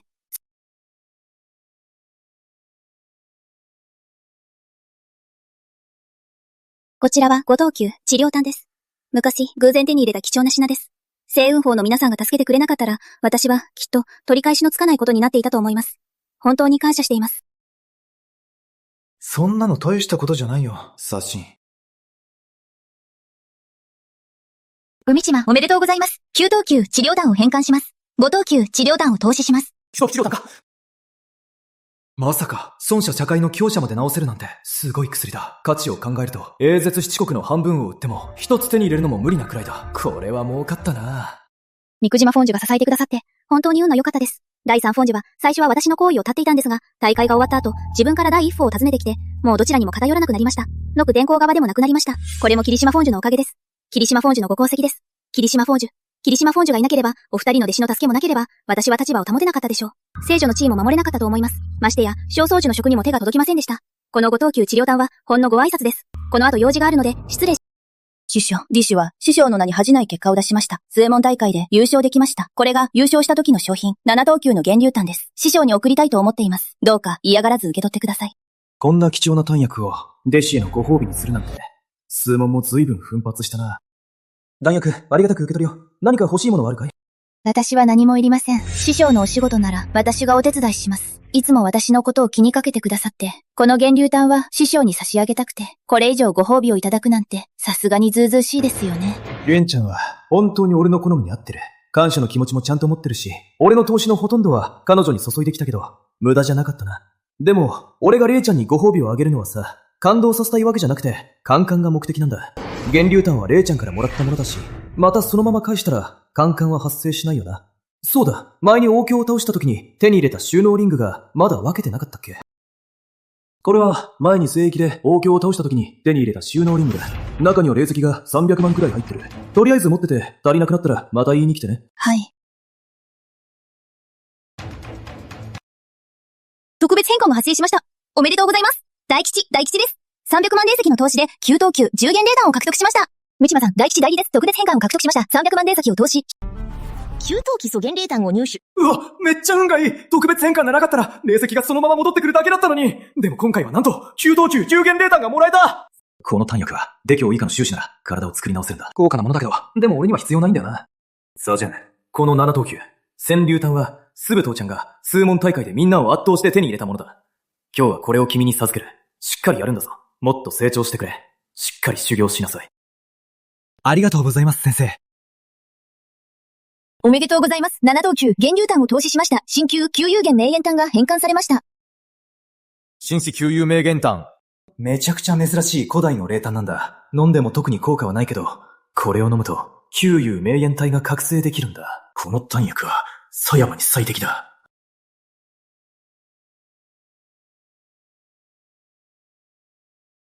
三島先生、これって何ですか？これは、旧有名炭弾だ。これを飲むと、特殊な体質が目覚めるんだ。今回の修問大会で、君は3位になった。これは、先生からの師匠、これ何ですか？これは旧有名剣炭だ。これを飲めば、特殊な霊体が目覚めるぞ。今回の修問大会で、君は3位になった。これは師匠からのご褒美だ。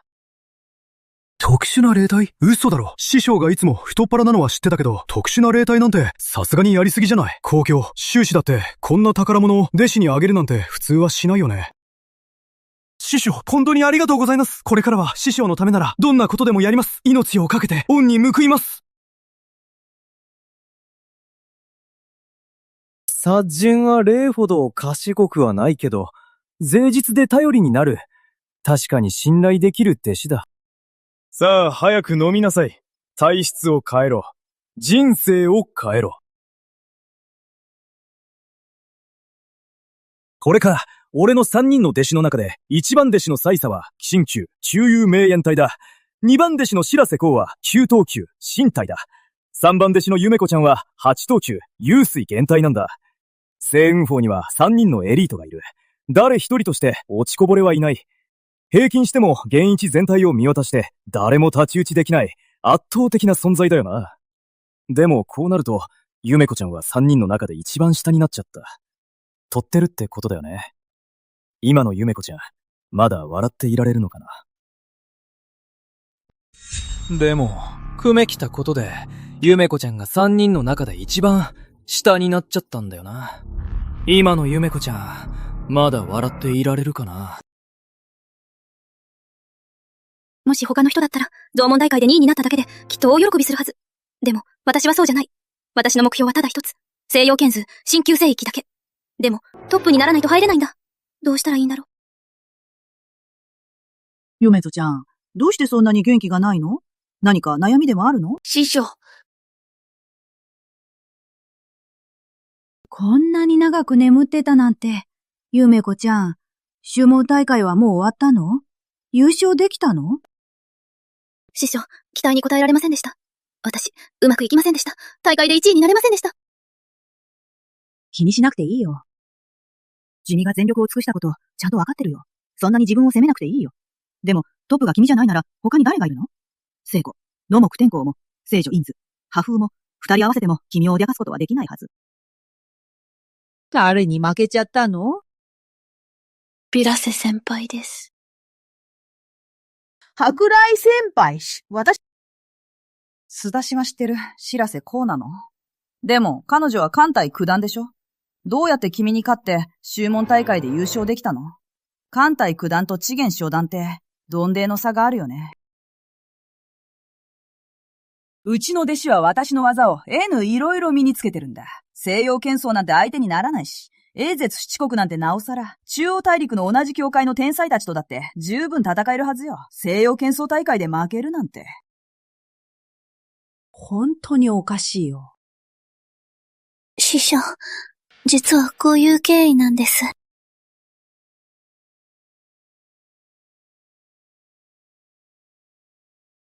師匠、これがすべてです。モンツ、つまり、西雲法の峰野氏があなたに授けたあの候補が、まさか緊急候補なの？私がまだこの世にいた頃でも、前世紀だったとしても、天尊教の頂点に立っていた時でさえ、鎮急候補なんて手に入れたことはなかった。鎮急候補なんて、無常の大行の地味屋にしか存在しないものよ。私みたいな天尊教のものじゃ、触れることすらできないのよ。それに、無常の大教の主は、鎮急以上の候補を外に出すなんて、絶対に許さないのよ。こんな小さな創用剣争が地味な創始なのに、緩急候補を出せるなんて信じられない。そんなすごい候補まで教えてくれたの？ゆめこ、知ってた？無常の大教や非級でも、革新メンバーしか新級候補は修練できないんだ。ムチマって何者なの？もしかして彼も中央大陸の出身で、さらに無常の大教や理空の革新メンバーだったりするの？いかがないと、ゆめこ、すぐ連れて行って、あなたの師匠に会わせて。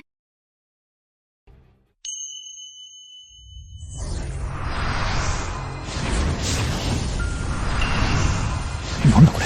まあ、いいか。彼女の指令育成システムのパネルを見てみよ七重、桐原夢図、臨帝、知人数団、発動中、陽主イシェンティ。最近の出来事。トマウル入りの女帝への魂の約束を実現できなかった。魂の約束、ズーモン大会で1位を取れず、落ち込んでいる。やばい、今になって気づいた。この数ヶ月で、師匠って呼んだの、ほんの1、2回だけだった。白瀬先輩や日野先輩に比べて、私は存在感がないばかりか、星雲法のこと全部、わざと距離を置いて。私の私は、西洋剣数に長くいるつもりはなかったし、誰とも関わらなくていいと思ってた。ずっと天吹霧の女帝のことを師匠だと思ってた。でも霧島峰氏のことは、一度も師匠として見たことがなかったんだ。本当に間違ってた。全然違ってた。特に総帝教を読んでからは、この候補は西洋剣数なんてもちろんのこと。現役全体でも誰もが憧れるほどの方だった。あんなに偉そうにしてたのは間違いだった。私が悪かった。子術尊。おや、その子孫と呼び方、無理して言ってるみたいだね。慣れてないなら、無理しなくて、見まぬしって呼んでいいよ。ずっと師匠って呼ばれると、君の中の本当の師匠が機嫌悪くなっちゃうかもね。なんで知ってるの？私の中に本当の師匠がいるって。昔、師匠が自分の口で言ってた。天尊教の完成者でも、わざと隠せば、誰にも見抜かれないって。でも、玉教なのに。慌てなくていいよ。俺には理由はわからないけど、何か目的があるんだろうけど、別に悪意があるわけじゃないし。だから、好きにしてくれて構わないよ。結局さ、誰だってお互いを利用してるだけだよな。俺は夢子ちゃんの力を借りて、自分の修行のために役立ててる。俺もちゃんと総提携を渡してお返ししたし、まあ仕方ないけど、夢子ちゃんはちゃんと向き合おうとしなかったから、火の葉山や白瀬霊に先を越されちゃったんだよ。まさか、もう気づいてたなんて、私たちの秘密まで、私たち二人は思い込んでたんだ。この小さな西洋剣図なら、誰にも左右されないし、誰にもバレないって。気づけば、全部私たちの思い上がりだったんだ。三手形はもう渡した以上、取り返したりしない。そのまま修行を続けていい。でも、総手形の中間や下巻、最終巻まで修行したいなら、俺の弟子になるしかないぞ。天佑ルノと申します。お目にかかれて光栄です。ご挨拶もせずに今まで隠していました。どうかお許しください。無知魔に秘密をバレられた時点で、私と弟子はもう劣勢になっていた。でも今更、もうどうすることもできない。もう一か八かかけるしかない。霧島が私に手を差し伸べてくれるかどうか。やっぱり彼女が桐原夢子の体にずっとこどんでいた天孫業の魂だったのか。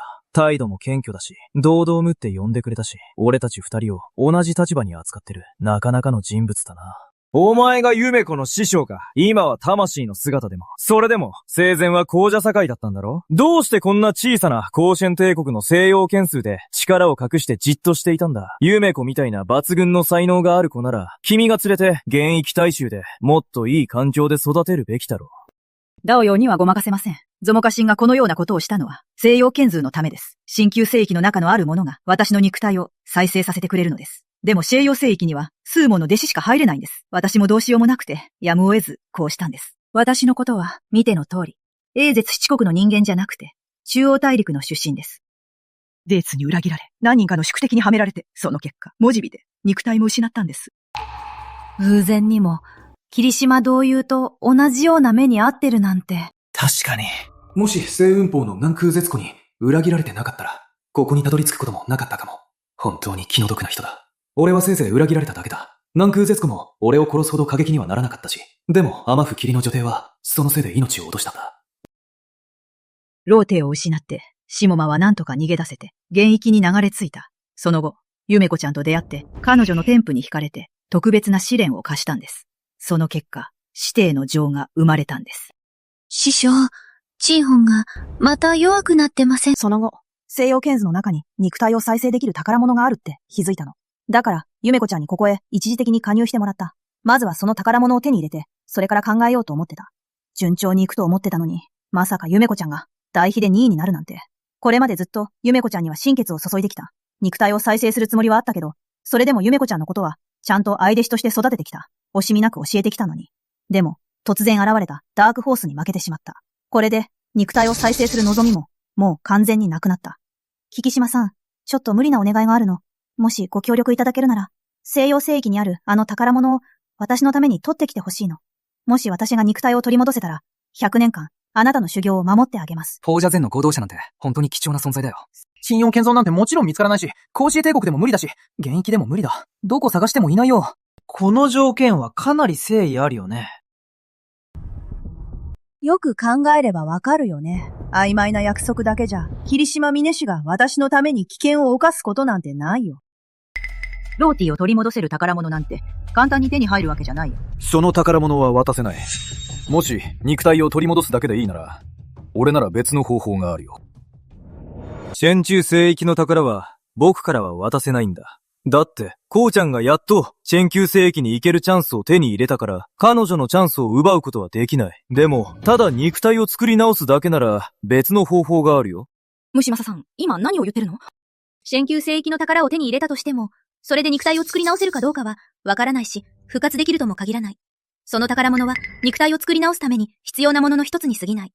肉体を取り戻すには、最低でも100年は必要だし、思わぬアクシデントも避けなきゃいけない。霧島さんがそんなことを言うなんて。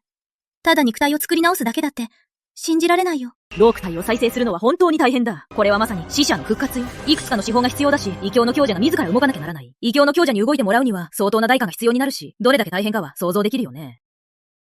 さん何考えてるの？霧島さんは神級候補を出せる人だし、もしかしたら本当に助けてくれるかも。ムチュマさん、本当にできるの？これが9等級、有限霊丹だ。9等級の最高級の丹薬だ。これで肉体を取り戻せる。魂だけの存在でも飲むことができる。この丹で、現世に戻れる。10等級の丹薬。無常大教でも、キーチューでも、ピッタに手に入らない貴重な品だ。そもそも、この素原霊丹って何なんだ？中央大陸をずっと渡り歩いてきたのに、こんなもの聞いたことないよ。霧島玄って一体何者なの？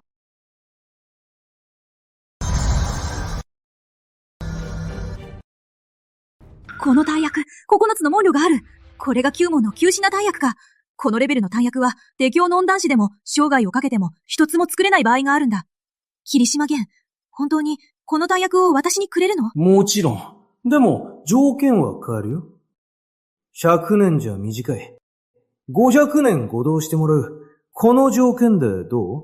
大爆ね。天尊上の者にとっては決して短い時間じゃない。天尊の寿命って数千年程度しかない。でも、アマウ、キリノ、女帝なら、この条件は全然無理な話じゃない。これはちょっとした親切なんかじゃない。死から蘇る。肉体を新たに作り直すチャンスなんだ。アマウ、キリノ、女帝自身が材料も自分で集めなきゃならない。いつ揃うかもわからないし、異教の強者がやってもできるとは限らない。異教の強者はすでに属性を超越してる。彼らにお願いして動いてもらう。他人の肉体を再生してもらうなんて、因果を背負うことになるなんて、天にも昇るほど難しいよ。よし。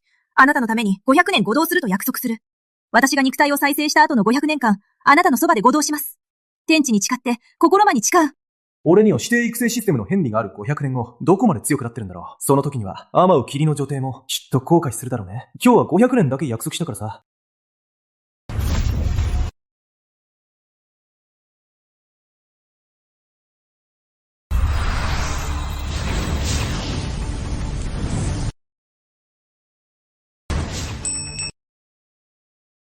師匠。おや、この呼び方はさっきよりずっと優しい声だね。さっきより甘いね。まあ、これも、イメコが悪いわけじゃない。もともと彼女は抜群の才能を持ってるし、星雲峰の庇護も受けず、一人で生きてきたからな。アマは栗の天尊とユメコを見てると、二人のやりとりだけですぐわかるよ。アマも栗の天尊は、ユメコのことを本当に大切にしてるんだ。もし最初にユメコを弟子にした時、すぐに裏切られてたら、俺ならむしろ弟子にしなかったな。感謝を知らない弟子なんて、どんなに才能があっても、結局は、どうせ南民偶関子の二の舞になるだけだ。星雲峰には、恩を仇で返すような奴はいらない。俺も、そんな奴はいらない。師匠、やっと肉体を取り戻せるんですね。また現世に戻れるなんて、本当に嬉しいです。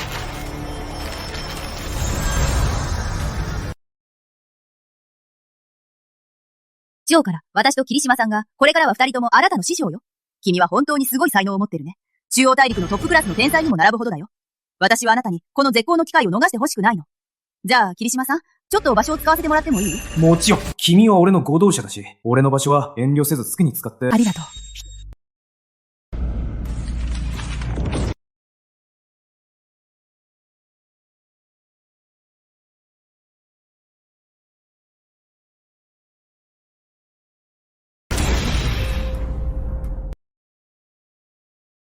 生島さん、本当にありがとう。給湯球、10元データを授けてくれて、おかげで肉体を取り戻すことができました。この弾薬、めちゃくちゃ強い。安心して肉体を取り戻している間に、天尊教、完成者まで回復できた。越境まで、あと半歩だ。もちろんさ、これは指定育成システムが作ったものだから。人後宇百年は、ずっとあなたのそばにいるわ。あなたを守るのは当然よ。霧島さん、もし他に何か考えがあるなら、私も別に、嫌じゃないわよ。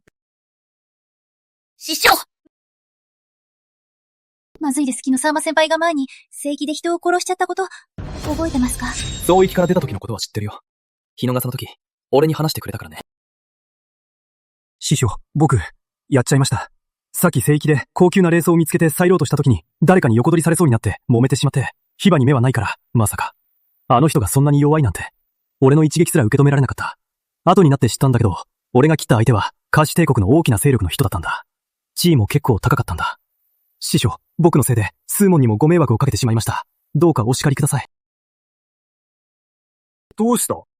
火の祭神先輩が殺した人なんだけど、英月、七国で一番の宗門、霊玉宗の正宗師よ。霊玉宗には、王教、宗師が20人もいるし、それに半歩、公教、宗師が1人いるの。霊玉祖師は、英月七国で最強の人なの。火の祭神先輩が殺したのは、霊玉祖師の唯一の孫なの。